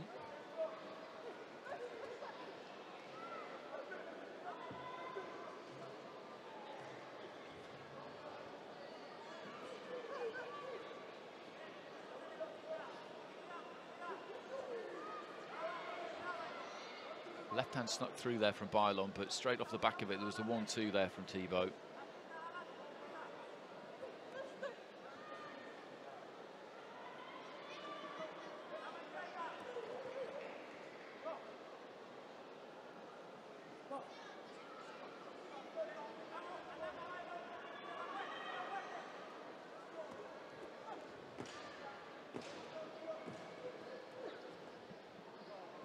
Closing seconds of round one. Some good body work there from Bailon. Thibault, though, pursuing her across the ring, landed a left hand, not absolutely full.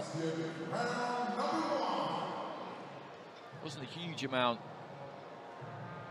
in that, in terms of what landed. Difficult to split them, really. Thibault kind of looked better, but it's not really what it's about. And the judges have gone 4-1 in favour of Bailon there.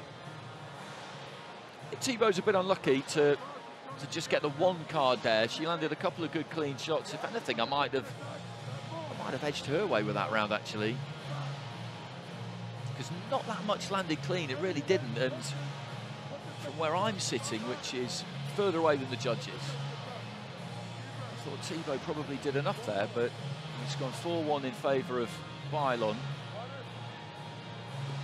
So that gives her a significant advantage heading into round two.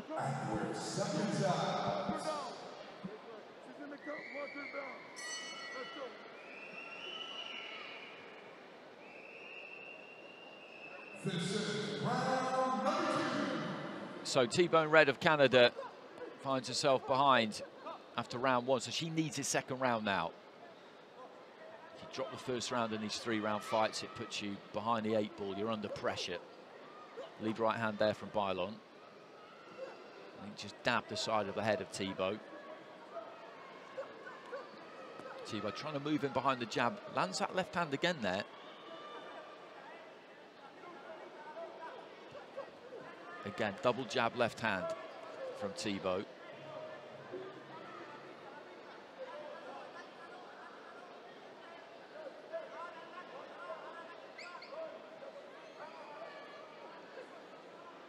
Both short with their lead hands that time. Long left from Bailon. I think was half caught by the glove there from Thibault. Good right hand there, though, from the Panamanian in blue.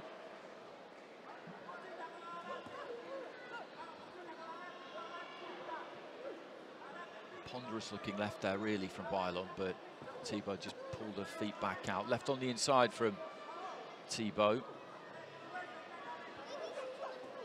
A little left uppercut on the inside there too from the fighter in red. Midway stage of the fight. She needs this second round, the fighter in red. Again, shuffles in there behind the jab, throws that left cross, and that landed. Bailon can take this second round, then she'll be out of sight, really, heading into the final round. Again, just moving those feet in nicely there, Thibault, getting close enough and then letting that left hand go.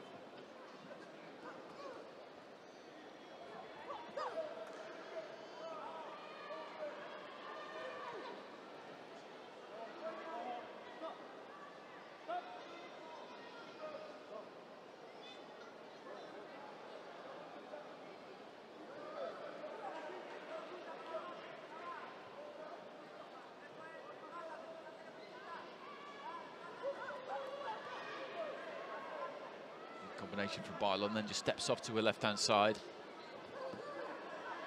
1-2 from Thibault, but caught a right hand off the back of it into the final 30 seconds of round two. And I'll make this second round pretty similar to the first round, really. For me, it's Thibault who's landed the greater amount of clean shots, particularly with that left hand.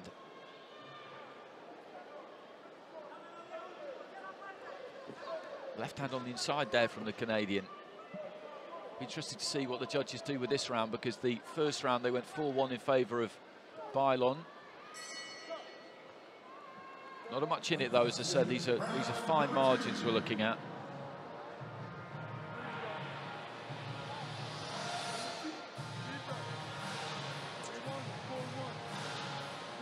Well, I beg your pardon, that first round, as I'm looking at the scores on the screen away to my left, that first round was 4-1 in favour of Thibaut, not 4-1 in favour of Bylon, and the second round is 3-2 in favour of Thibaut. I don't know whether it came up wrong at the end of the first round or whether I just read it wrong. If I read it wrong, then apologies for that. What it means is that Thibaut, after 2 rounds, has got a 2-point lead on 3 of the cards. So clear water there for a Bylon, a 2-point lead on 1 card, and the other one is level at 19-19, and that's completely in line with what I saw myself. I've given those first 2 rounds to the Canadian fighter, just picked her punches better, landed the cleaner shots, particularly with that left hand. So she's now touching distance away from a gold medal. Bylon immediately into the centre of the ring there and throws that combination. So that first round, just to reiterate, went 4-1 in favour of Thibaut. I announced it as 4-1 in favour of Bylon. If that was my error, then I'll hold my hands up. The second round went 3-2 in favour of Thibaut, which means that she's got that 2-point advantage on those 3 cards, which effectively means that Bylon needs a huge round here. She's got to find some 10-8s with the judges, or at least one of those judges who have got it 2018 to Thibaut. Good combination again there, though, from the Canadian, just holding her feet on the inside a little bit more.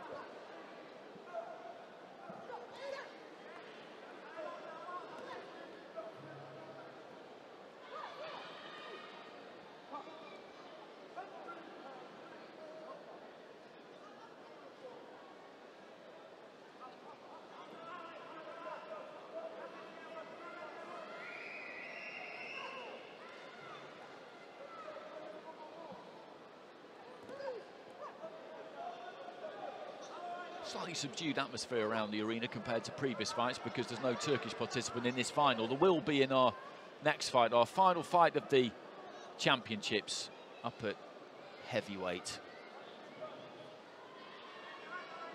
So closing stages of this middleweight final, and Tamara Thibaut is seconds away here from picking up a World Championship gold medal just weeks after claiming the American Championship gold. So it's a sensational first half of the year and a serious amount of prize money as well.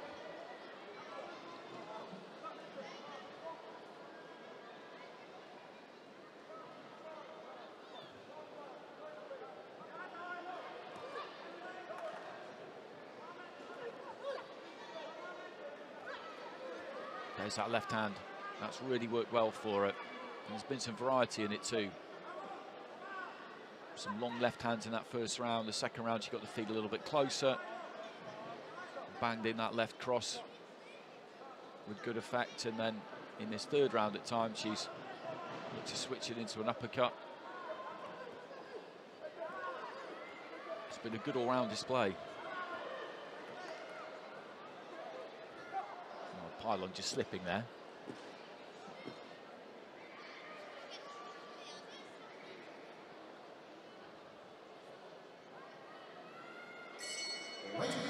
There goes the bell, and that's going to be a gold medal for Canada.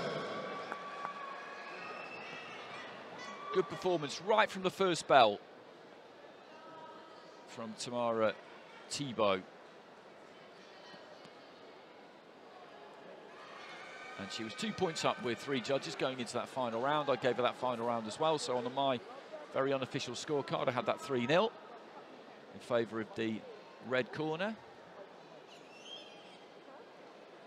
But even if the judges have gone the other way, then she will still win this one via a 3-2 split, because there's no possible way that Athena Bylon has won that last round 10-8.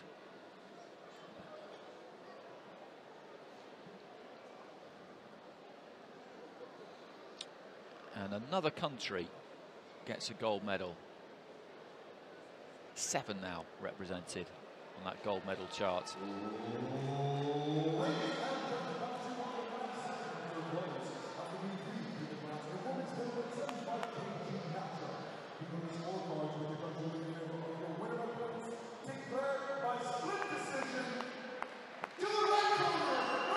And she gets it by split decision,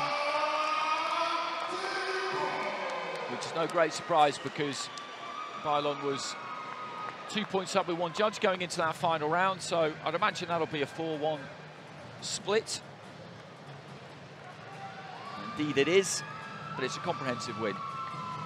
As I say, she was the better of the two from the beginning and controlled the fight all the way through. It was a measured performance, a disciplined performance, and worthy of a gold medal, so congratulations to her.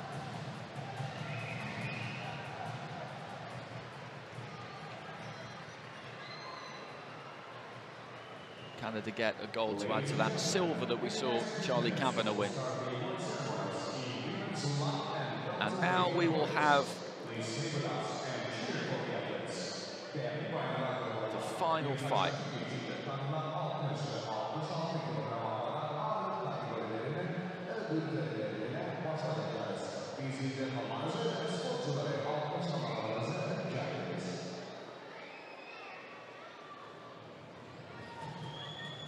Great celebrations there for Thibaut. As well there might be.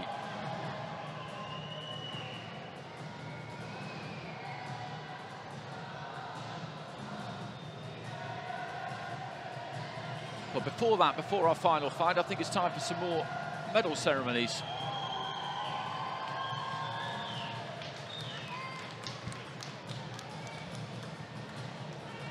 Medals to be handed out at lightweight and welterweight here. So Rashida Ellis of the USA, she won gold at lightweight with that win against Beatriz Ferreira. And then Sue Manelli winning gold against Charlie Kavanagh at welterweight. So we've got those two presentations to come, and then we will have our final fight of the championships. It will be bout number 298.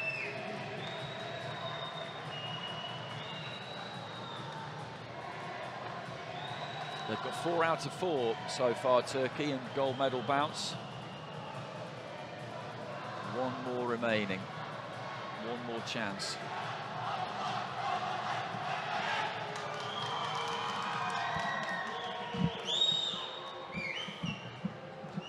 And it's Turkey against Morocco in the final fight, actually, at heavyweight. I've got a big Moroccan cheering section away to my right-hand side. Little flags being handed out a few minutes ago, and then a big flag just being unfurled. Senur Demir is the Turkish fighter, and Kai Jamadi, the Moroccan opponent.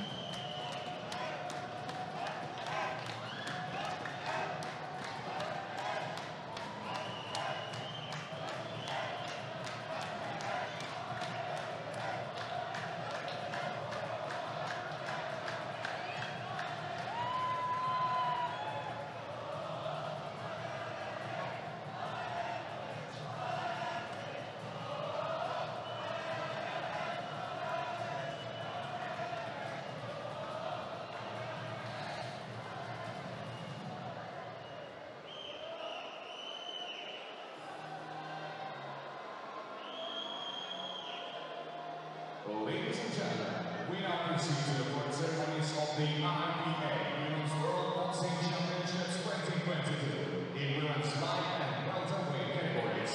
Değerli bayanlar ve baylar, şimdi kanlar 60 ve 66 kilograma kadar ağırlık kategorilerinde IBA Kanlar Dünya Boks Şampiyonluğu 2022 ödüllerine geçiyoruz.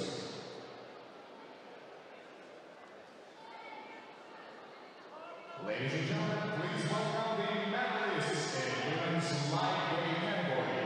Kanlar 60 kilograma kadar ağırlık kategorisindeki madalya kazanan sporcuları karşılamanıza rica ederiz.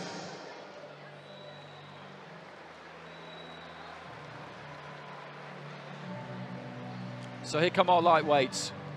On the left-hand side there in the silver medal position, Beatriz Ferreira. In the middle, Rashida Ellis, who has finished second to Ferreira in a number of major finals, not today.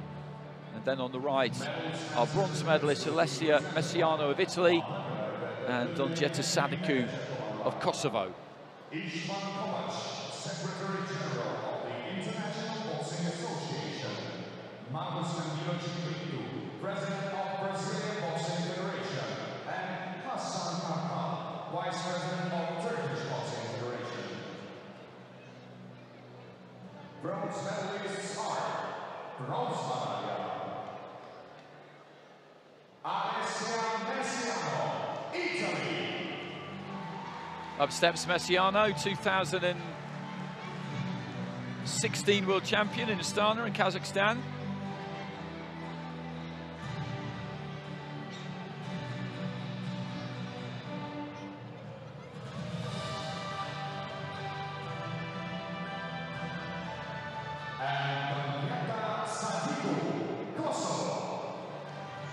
And that's Donjeta Sadiku of Kosovo.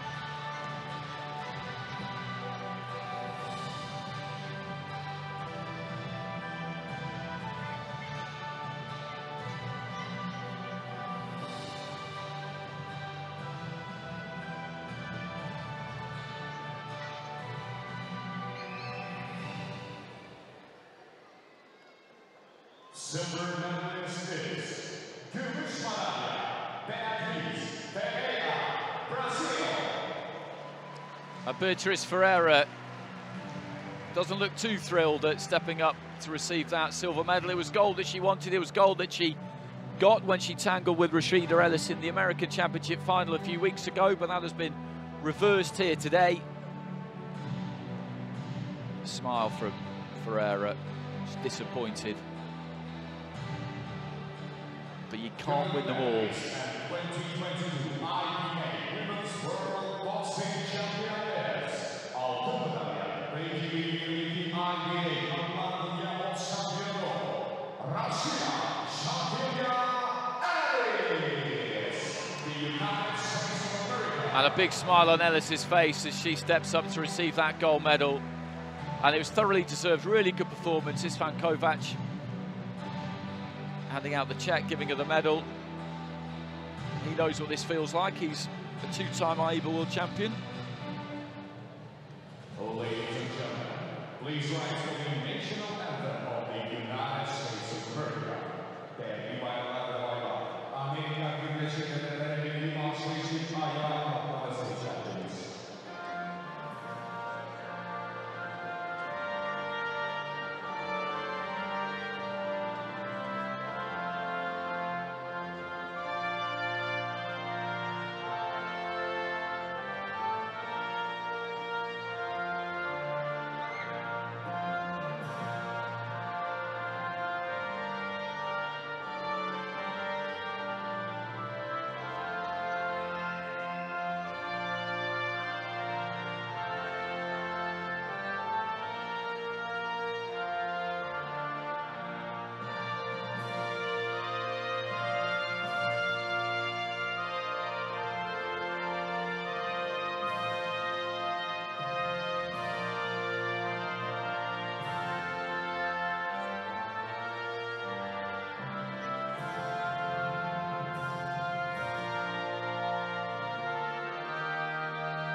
Our lightweights just being ushered off the stage, and next up we'll have the welterweights. And the noise level will go up a few decibels here.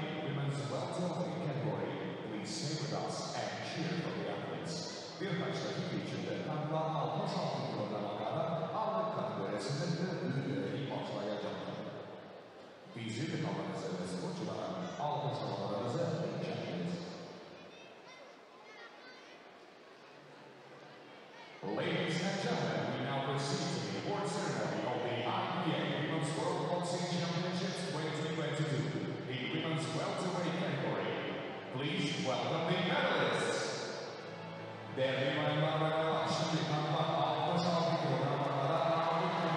So here come our medalists. First across the stage there, Charlie Kavanagh of Canada, then Busanaz Surmaneli, and then our two bronze medalists, Idrak Chaib of Algeria and Janjain Suwanapeng of Thailand.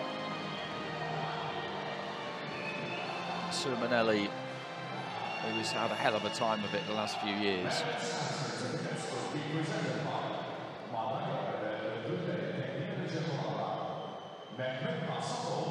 Minister of Sport and Youth of the Republic of Turkey. Magnus President of Brazilian Boxing Federation, and Hasan Arkan, Vice President of Turkish Boxing Federation.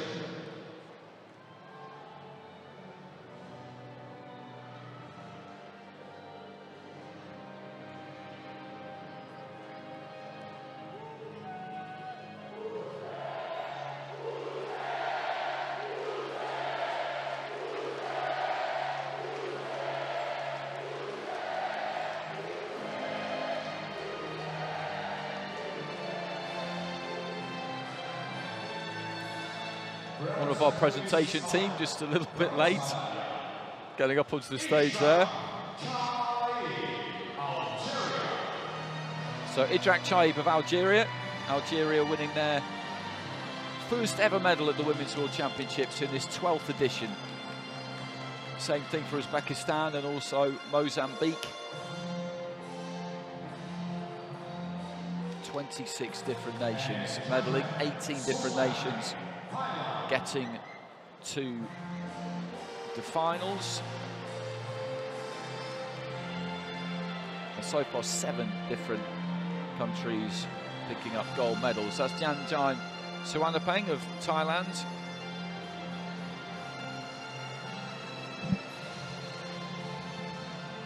Silver medalist is Charlie Kavanagh, Canada. And Kavanagh had a really good competition. Was making a good fist of things in that first round against Surmaneli. Boxed well the first couple of minutes. Landed some good shots, tried to keep it long. Surmaneli got to it towards the end of the round. And then in the second round, things began to get rough, but she hung in there. Eventually the referee stopped the contest though. Surmaneli just limbering up to make that step up now. Couldn't be denied. She's kind of an irresistible force, really.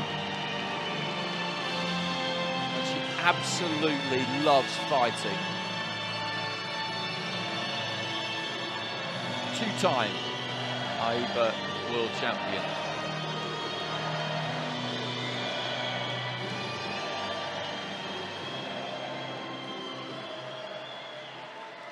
Ladies and gentlemen, please rise for the national anthem of the Republic of Turkey. Değerli bayanlar ve baylar, Türkiye Cumhuriyeti Milli Marşı için ayağa kalkmanızı rica ederiz. İstiklal Marşı.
Thank you.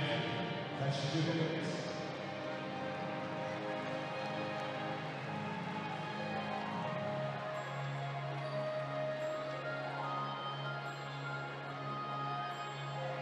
Ladies and gentlemen, this concludes the fourth ceremony of the women's badminton netball.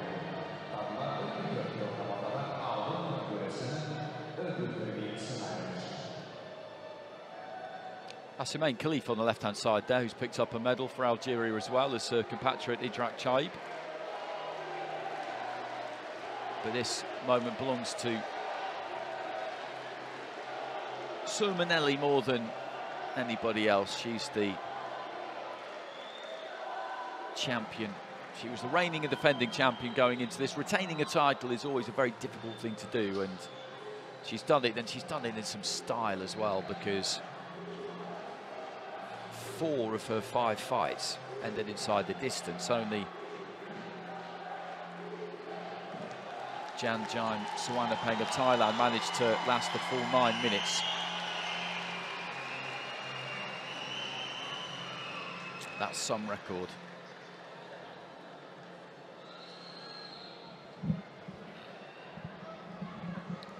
So now we're on to our final fight of the 2022 Women's World Championships, bout number 298, and it will come in a heavyweight division. Senur Demir of Turkey up against Kaija Mahdi of Morocco.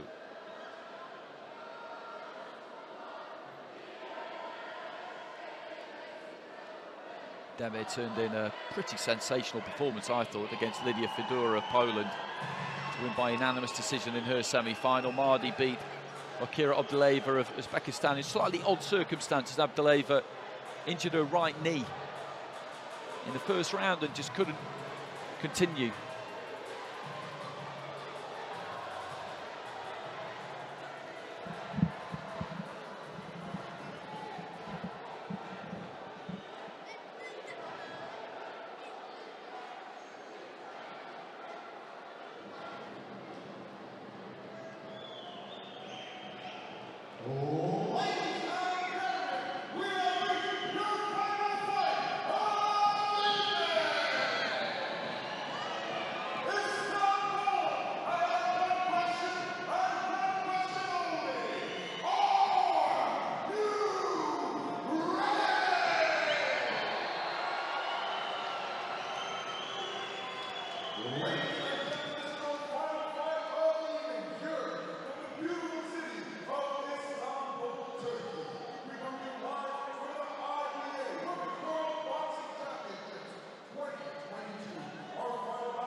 Making her way to the ring now, the 39-year-old Senur Demir. She made an absolute nonsense of that in her semi-final in the competition so far, proving that age really is just a number.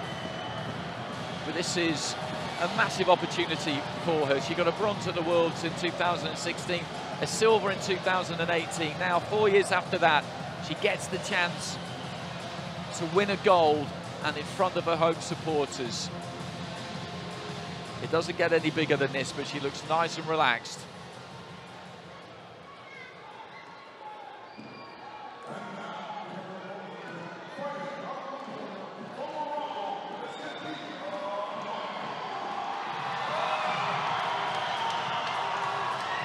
Kaija Mahdi of Morocco, 9 years younger than Demir, bronze medalist at that 2019 World Championships. Got to the Olympics in Rio, got to the quarterfinals, and she's been operating at this level for the last well, almost decade. So she is a very experienced campaigner as well. And I think we could have a real good finish to the championships here. And these two good athletes in good condition.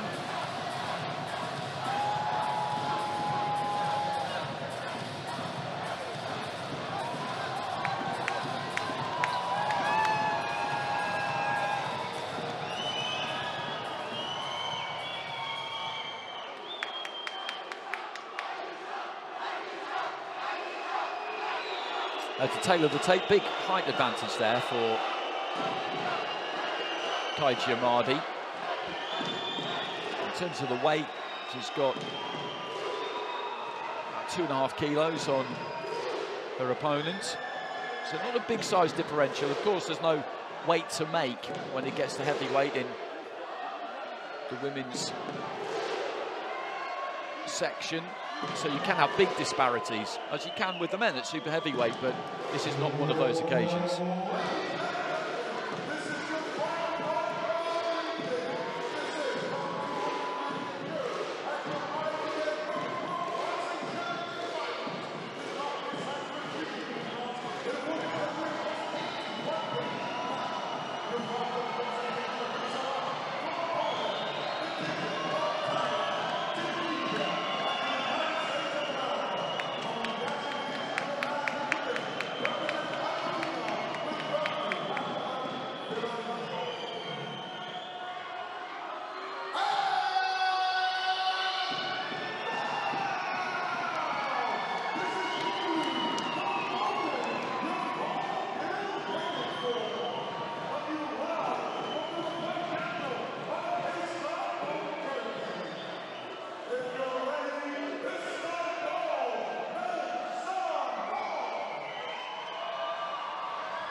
So here we go, the final fight of the championship. Senir Demir of Turkey in the red, Kaiji Amadi of Morocco in the blue.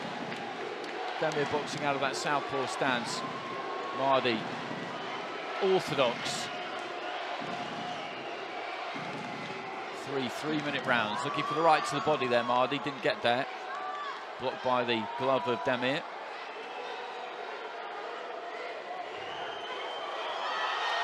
Nice combination there from Demir. Amadi came forward, but she was caught by a left hand, then followed by right by Demir. Amadi just not really committing to that attack. She was walking in, but it wasn't all that convincing.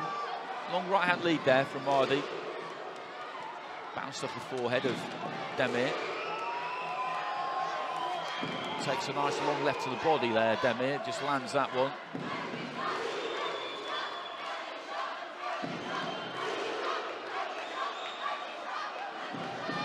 Referee just telling him to engage a little bit more here.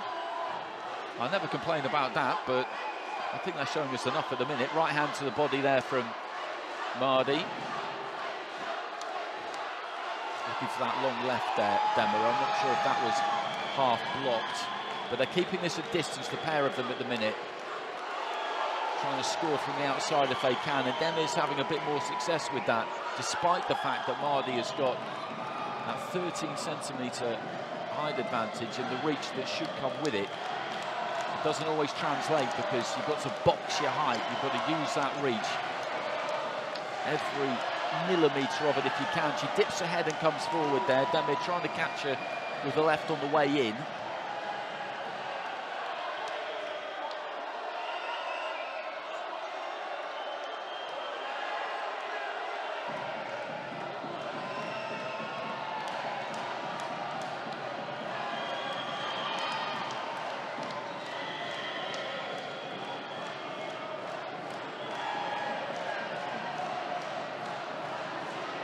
The final minute.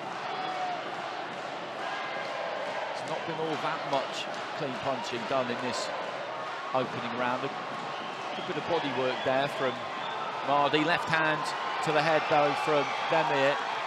She's landed the cleaner shots, I would say, the more eye-catching shots in this opening 3 minutes, mainly with that left, that southpaw left. Going straight down the middle.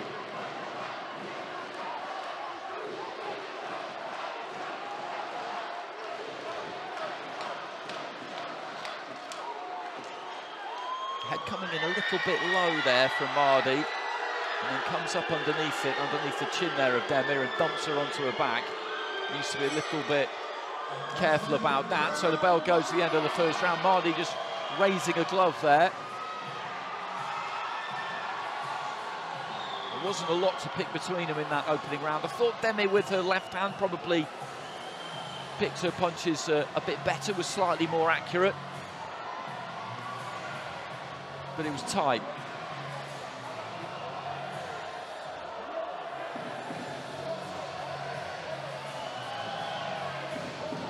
How did our 5 scoring judges see it? Well, they've gone a 3-2 split in favour of Mardi there, so Mardi just with a nose in front after that opening round.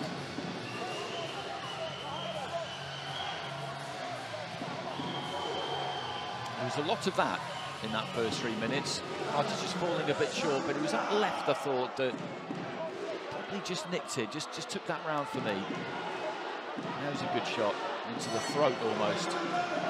But it's Mardi who shaded it, so she's got that slight advantage. As I was saying yesterday, a 3-2 split down the stretch, it can prove to be very important.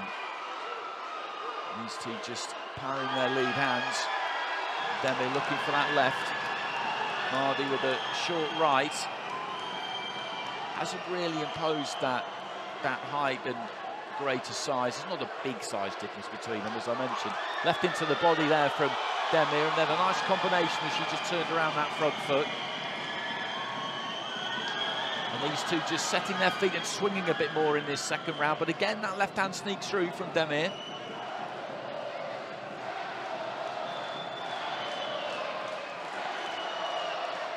Long right hand aimed there from Mardi from a long way out. Demir saw that one coming. Mardi just moved straight in behind it and ended up on Demir's shoulder.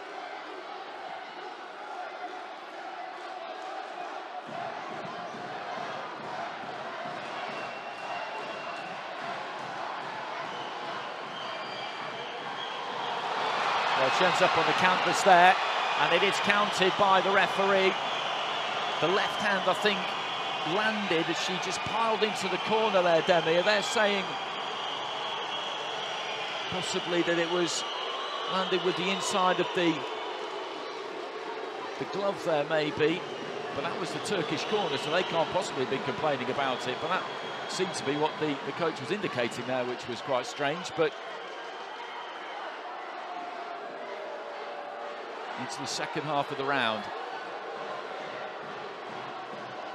A shoelace has come undone, I think.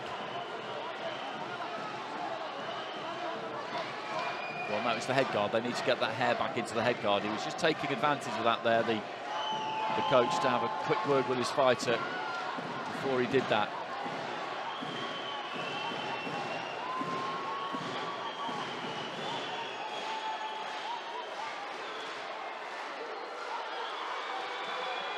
These two just standing off each other, no one really wanting to commit. Mardi goes to the body with a right hand.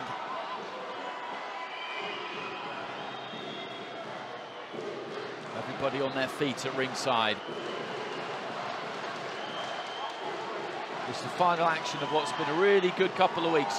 Nice little combination there from Demir. She just took the weight back. Mardi was coming forward with that head dip that she generally tends to do.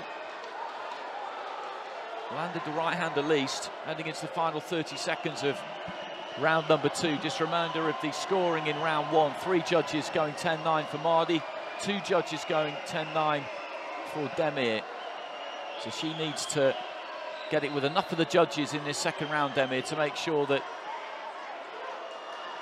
she can win the fight in that third round via 10-9s.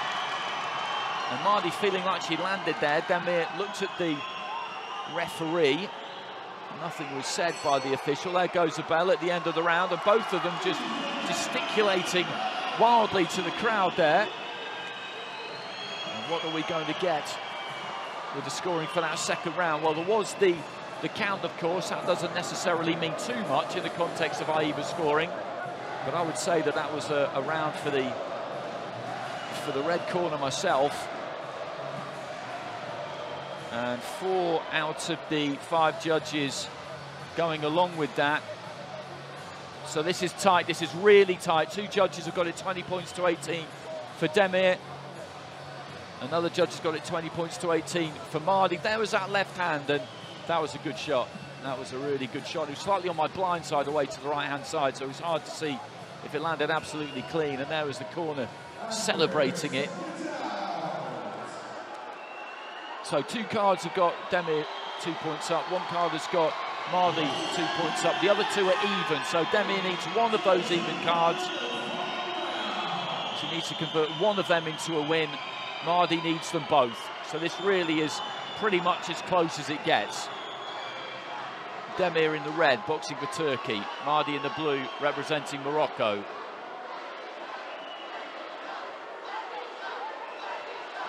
It was a good punch, that left hand that put Mardi down. Just kind of snuck it in round the back almost. Lassoed it in, made good contact, and down she went. Heads almost cracking together on the inside there. It's difficult to see a 10-8 for either one of these fighters in this final round, but it's never impossible at this highest weight. You can never rule it out. Long right hand there from Mardi, got through. Demir, though, lands the left.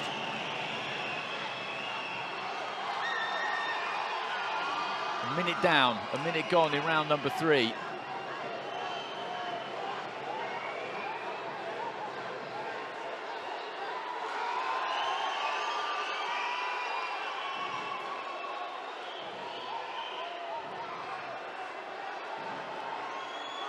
Again, the heads coming together. Referee just telling Mardi to keep her head up.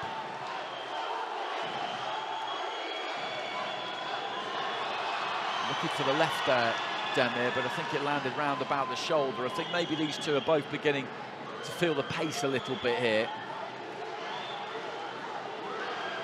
Lead right hand there from Mardi, a left came back from Demir, neither one of which was particularly strong.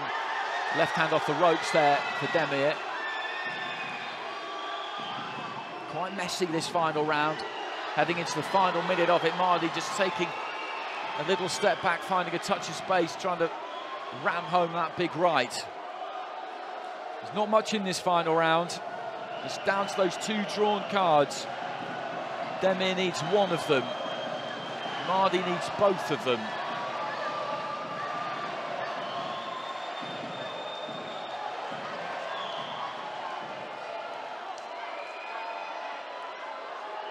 Such a fairy tale for Demir at 39 years old to win a World Championship gold after silvers and bronzes. An opportunity she maybe thought just wasn't going to come again. The pandemic interrupted everything for everyone. And as an elite athlete, this will be her last opportunity. It's on home turf, it's written really, but she's got to get the job done here. Final 20 seconds. And not much clean has been landed in this round. Not much at all. Left hand there, though, does land for Demir, and then another left on the inside.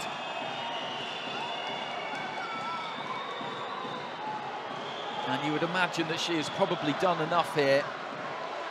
But we'll have to wait and see, because it goes to the cards. They both celebrate. Both corners celebrate. We know the situation going into that final round.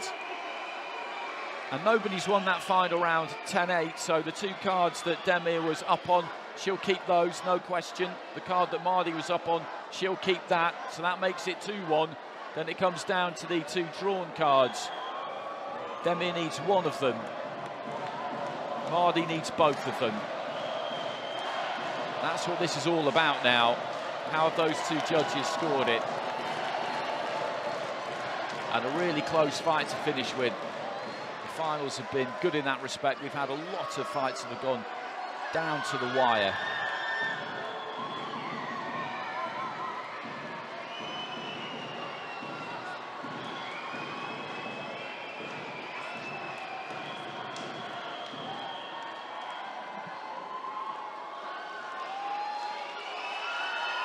So here we go for the final time. Here's Rishi Panikkar.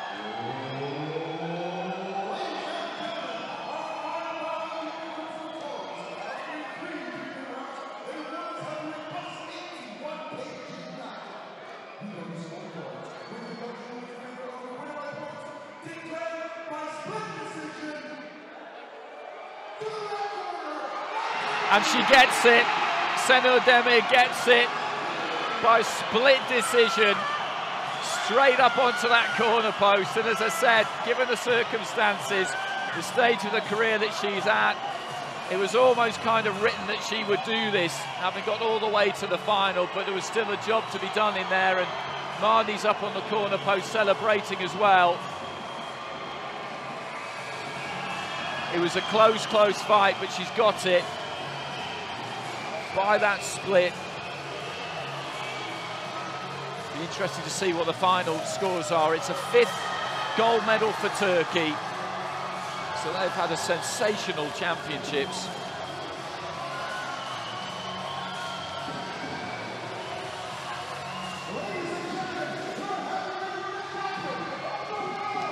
And an embrace between those two. 4-1 it turned out at. So she would have kept those 3 cards, obviously, those 2 cards rather, that were hers, and she would have won both of the drawn cards as well, and may have swept that final round across the board with the judges, given that it was a 4-1 outcome. She won't be too bothered about the particulars at the moment, though. All that mattered was that she got the win, and it's some story. It is some story. At 39 years old, to round off what has been a very good elite senior amateur career with a gold medal at the World Championships. Well, this is stuff that dreams are made of, really. She'd had a bronze and a silver previously. She'd won a European title, won the Bochkai earlier this year, so was coming into this in good form. Started boxing late as well, back in 2008 at the age of 35 or 36.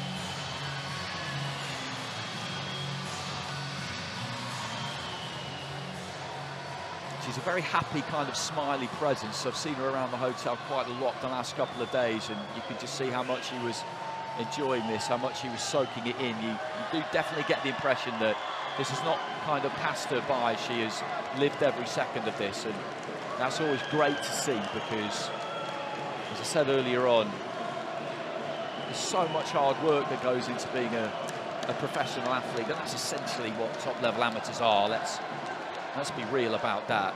The amount they train, the amount of sacrifices they have to make. The successes sometimes can be a bit too fleeting, but she's loving every second of this, and it's good to see. So we'll have some medal ceremonies, middleweight and heavyweight, and there'll be a couple more awards as well for the best team. I think that's going to be Turkey. For the best boxer, I think that's probably going to be Sermonelli. And the best official, the best referee and judge. And she's doing a lap of honour here, Senna Demir. And this is what I'm talking about. You need to do this stuff when you get the chance. You need to do it. You need to live these moments with everything you've got. And she's definitely doing that.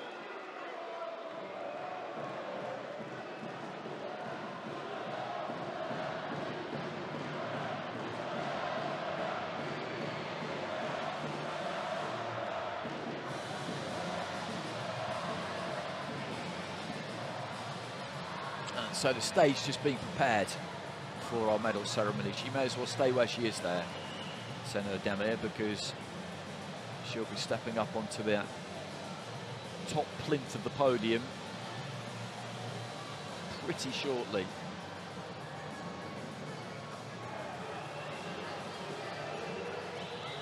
But first up, it'll be the middleweights. Mardi just exiting the arena on the far side there with the Moroccan flag draped around it.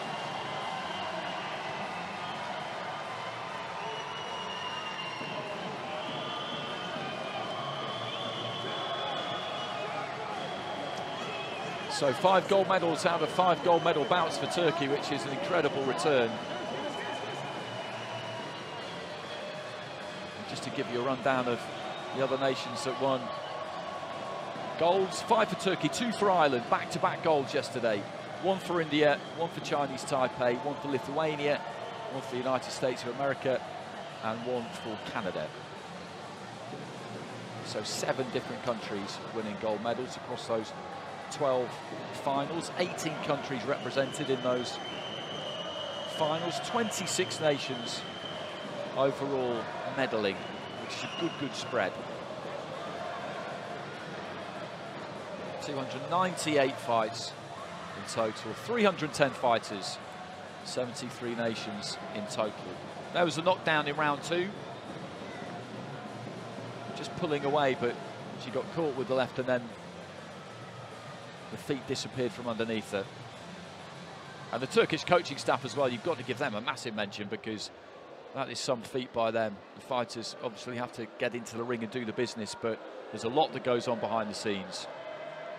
And they've had a very busy time of it, and they would not have wanted it any other way. And there are the celebrations on the decision.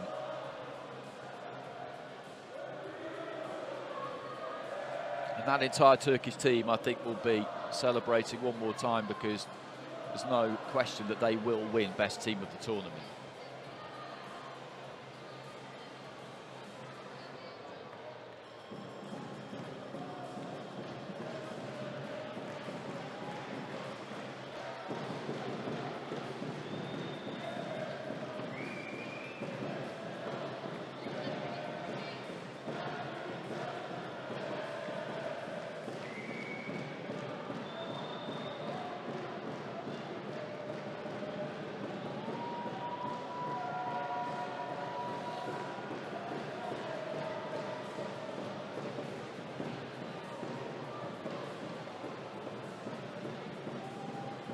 These are great images.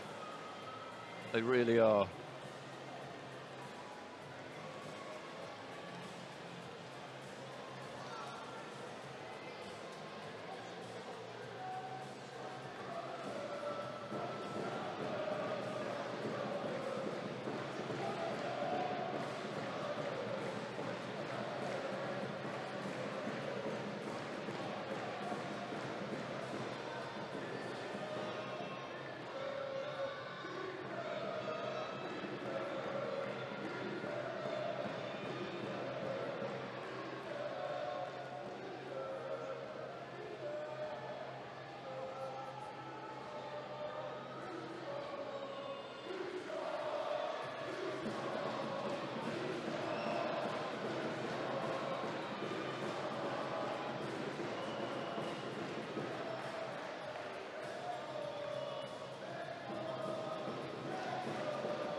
And the vast majority of this crowd sticking around to see the presentation of these final couple of medals. Of course, that last one for Senator Demir, and then the awards for best team and best boxer. Ladies and gentlemen, we now proceed to the award ceremonies of the IBA Women's World Boxing Championships 2022 in women's middle and heavyweight categories. Değerli bayanlar ve baylar, şimdi katma 75 kilograma kadar ve 80 kilograma kadar ağırlık kategorilerinde IBA katma dünya boks şampiyonluğu 2022 ödül bölümlerine geçiyoruz.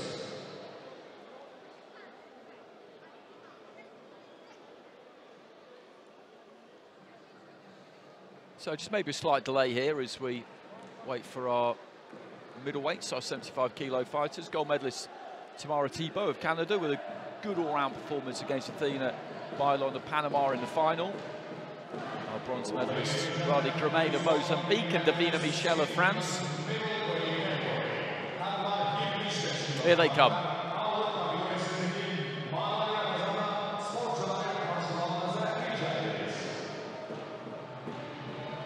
There's Athena Bailon just striding over to the near side there, the silver medal position.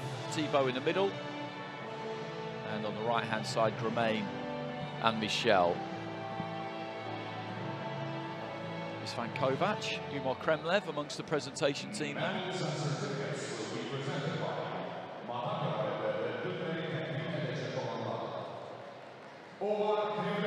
President of the International Boxing Association. Isvan Kovac, Secretary General of the International Boxing Association. And Eyüp Gökçek, President of the Turkish Boxing Federation.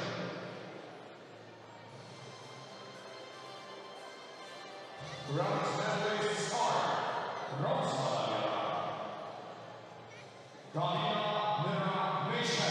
France.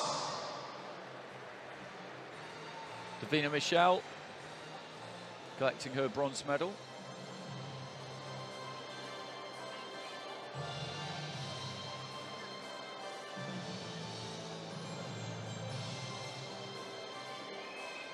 And ready on Rosita, the 9, Mozambique.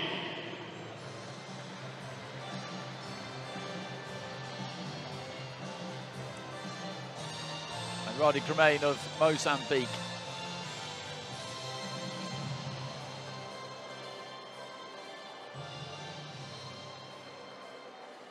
Silver medalist is Gümüş madalya, Athena Bailon, Panama. Athena Bailon found herself beaten into second place in the recent American Championships by Tamara Tebow, and unfortunately for her it's the same story at the World Championships, but it is no mean achievement to win silver at the Continentals and then again on the world stage. It is a huge achievement.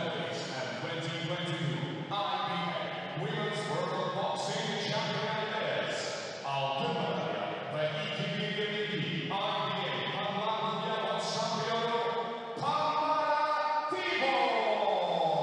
But Tamara Tebow has done a very special double in the space of a few weeks, really, in Ecuador, winning that American Championship gold, and here in Istanbul becoming world champion as well.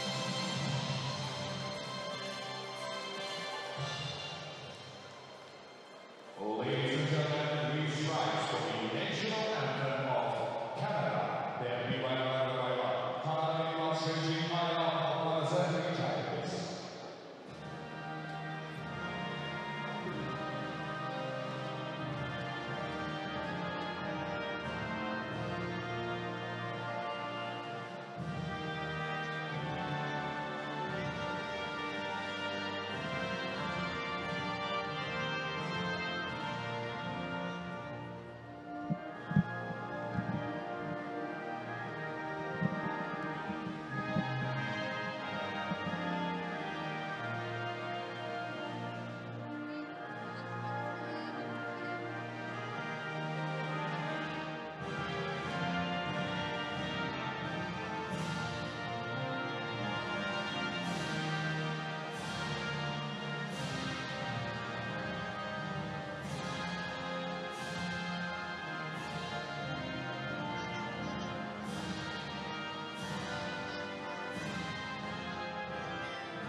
Dear officials, please join the athletes for the photo.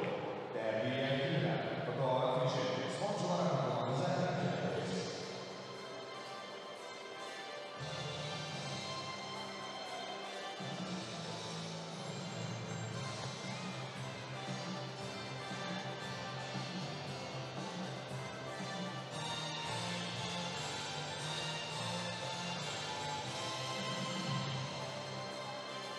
Thank you.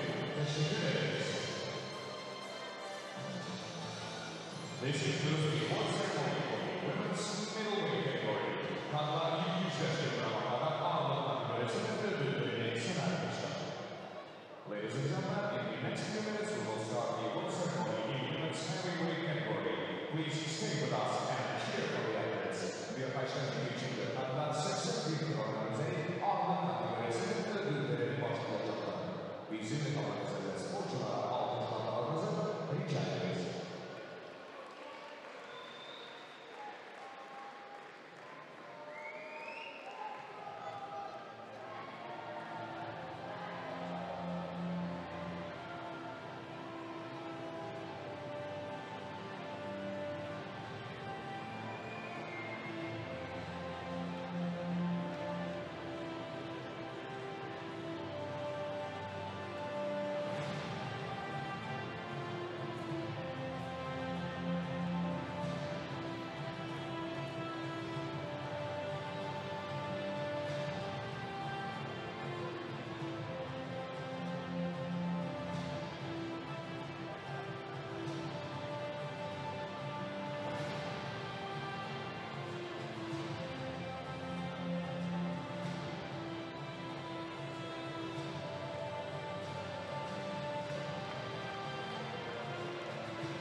So just awaiting the return of our heavyweights for our final medal ceremony.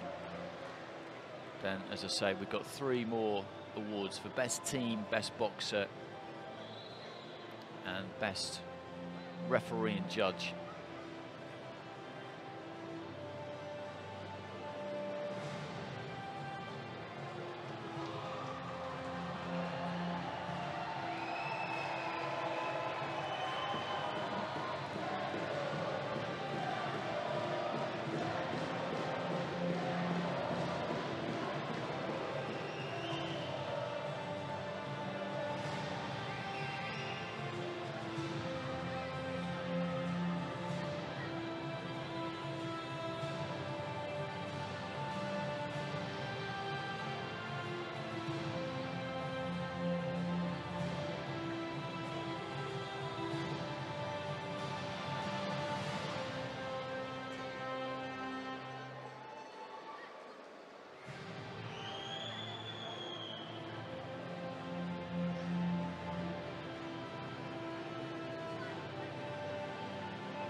So onto the stage there emerges Kaija Mahdi in Morocco, applauding the crowd. She's picked up silver after losing that final to Senur Demir, who will be following her shortly. There she is, our gold medalist, and our two bronze medalists, Lydia Fedura of Poland and Mokira Abdullaeva of Uzbekistan.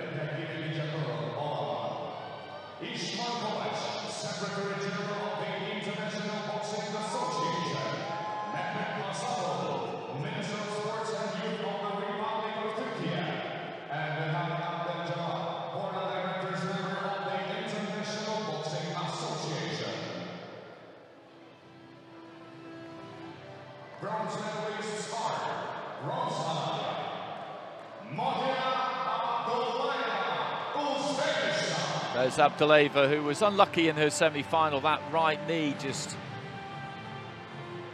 picks up a tweak, I think. It didn't collapse underneath her, it just wouldn't cooperate. Something happened, she was backed into the ropes and she immediately had the problem and just couldn't continue.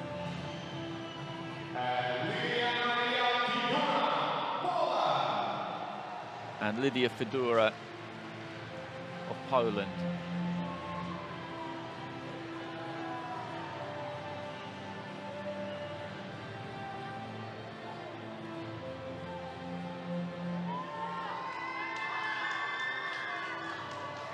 Senur Demir's still got her hand wraps on.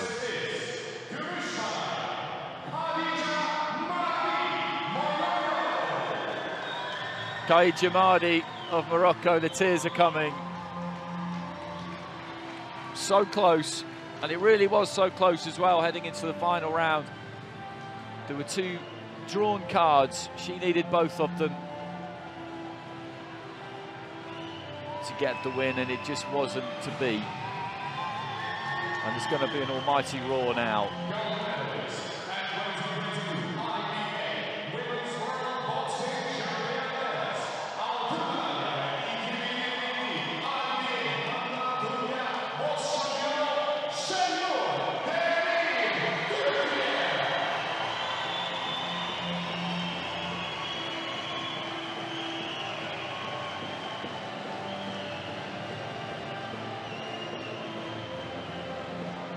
And you have to understand as well the pressure that Demir would have been under watching all her teammates win gold medals. The gold medals kept coming, they kept coming.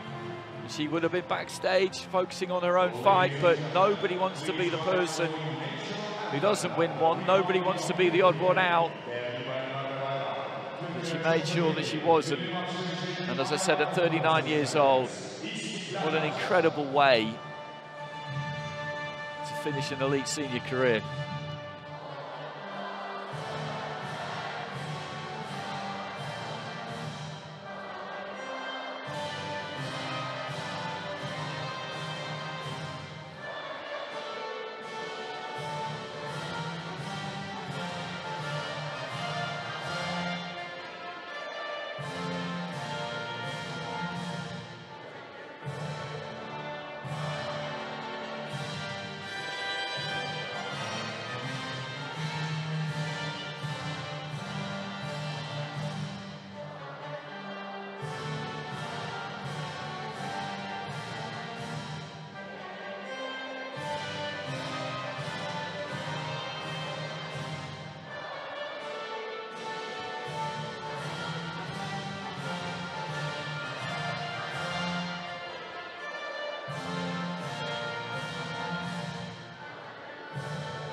The officials please join the athletes in the photo. Fotoğraf için sporculara katılmanızı rica ederiz.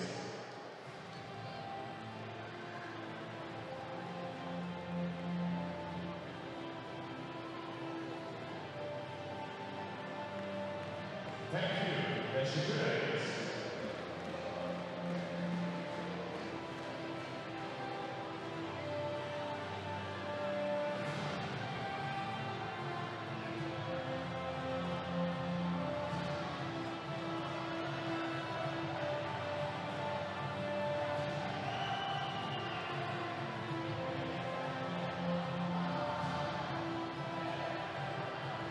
the tail of the podium for that heavyweight division. And that concludes the presentation of the medals. But as I say, we've got a few more awards, which I think we'll be able to bring you fairly shortly.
So let's have a look through these gold medal bouts.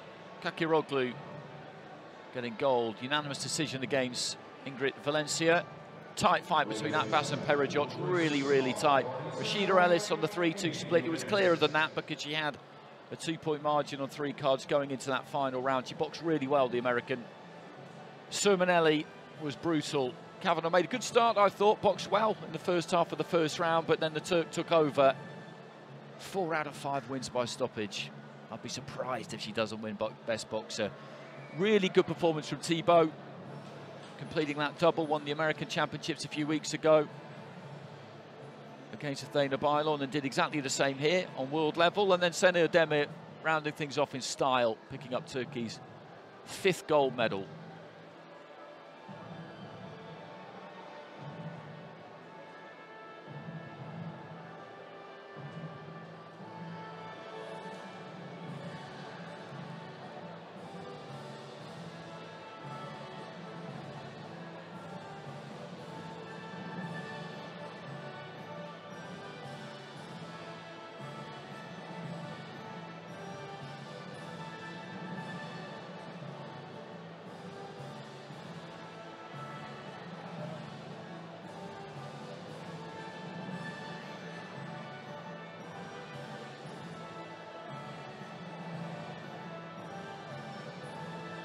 Turkish team members, the whole Turkish team assembled down there.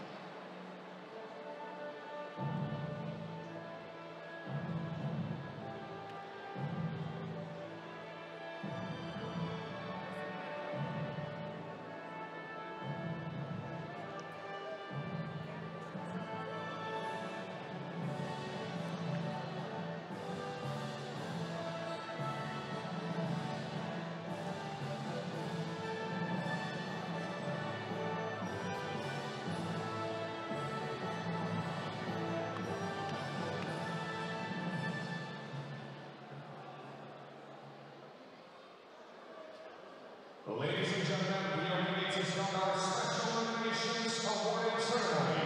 The awards will be presented by Ödülleri Teknik Edecek Oğan Krylov, President of the International Boxing Association, and Eylül Keskeç, President of the Turkish Boxing Federation.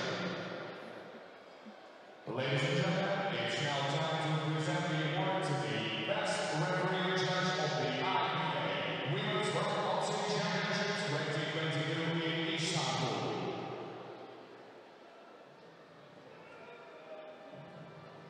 Değerli bayanlar ve baylar, 2022 yılı İstanbul IBA Dünya Boks Şampiyonluğu'nun en iyi hakemi ödülü açıklama zamanı gelmiştir.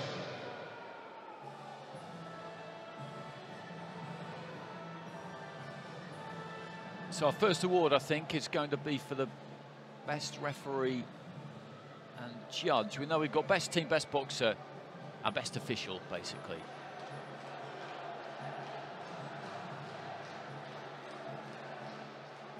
Best referee and judge of our newly presented by Ladies and gentlemen, Ola Kremlov, President of the International Boxing Association.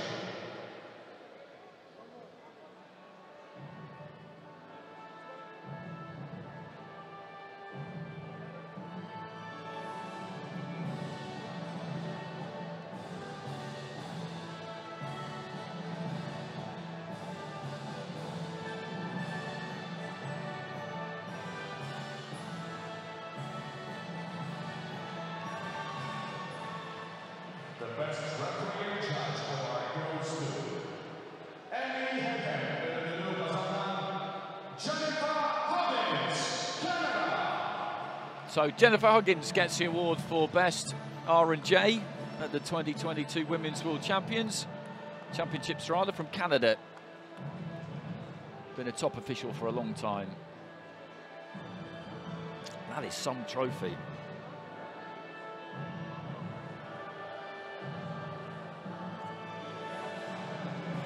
It's going to add to her hand luggage, that's for sure. Congratulations to her.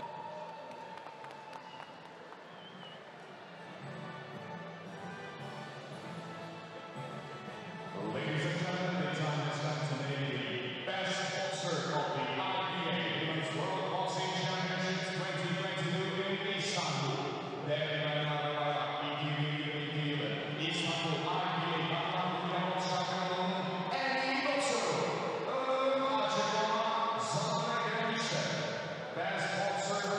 Our best boxer, well, no surprises who that is. With 4 stoppages in 5 wins on her way to gold at welterweight, it is the seemingly unstoppable Busanaz Surmaneli.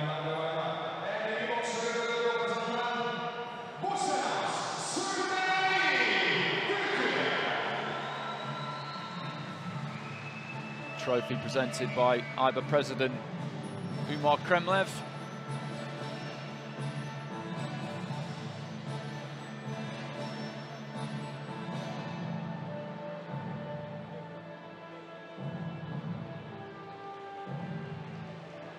And that just leaves us with best team, and I think we all know who that's going to be. With 5 gold medals out of 12, that is going to be her team, the Turkish national team, who've had a fine old time of it the last 2 weeks.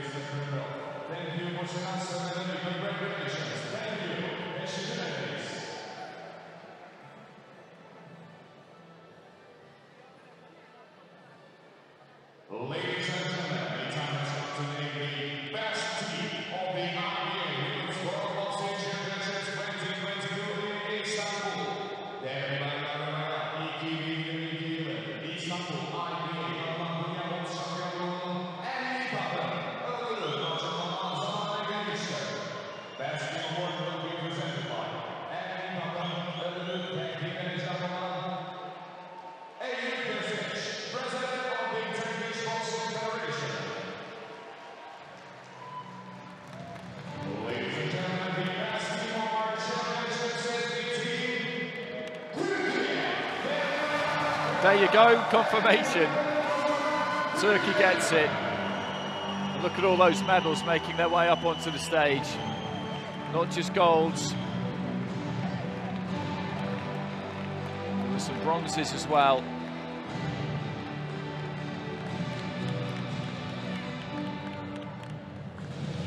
But a phenomenal effort by them.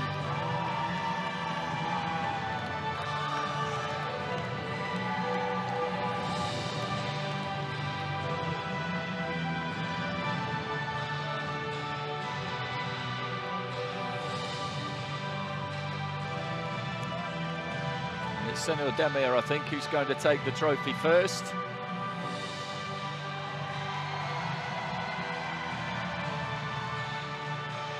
And I'll just leave you with these images to close out this 2022 IBA Women's World Championships. It's been a fantastic couple of weeks. I've thoroughly enjoyed myself. The hospitality has been immense. The logistics, the planning, the execution of the whole competition has been superb. The teams have been very friendly. It just could not have been better. And the standard of boxing has been high, right across the board. But it's a competition, a tournament that belongs to Turkey. Thanks for tuning in, everybody. Catch us again next time.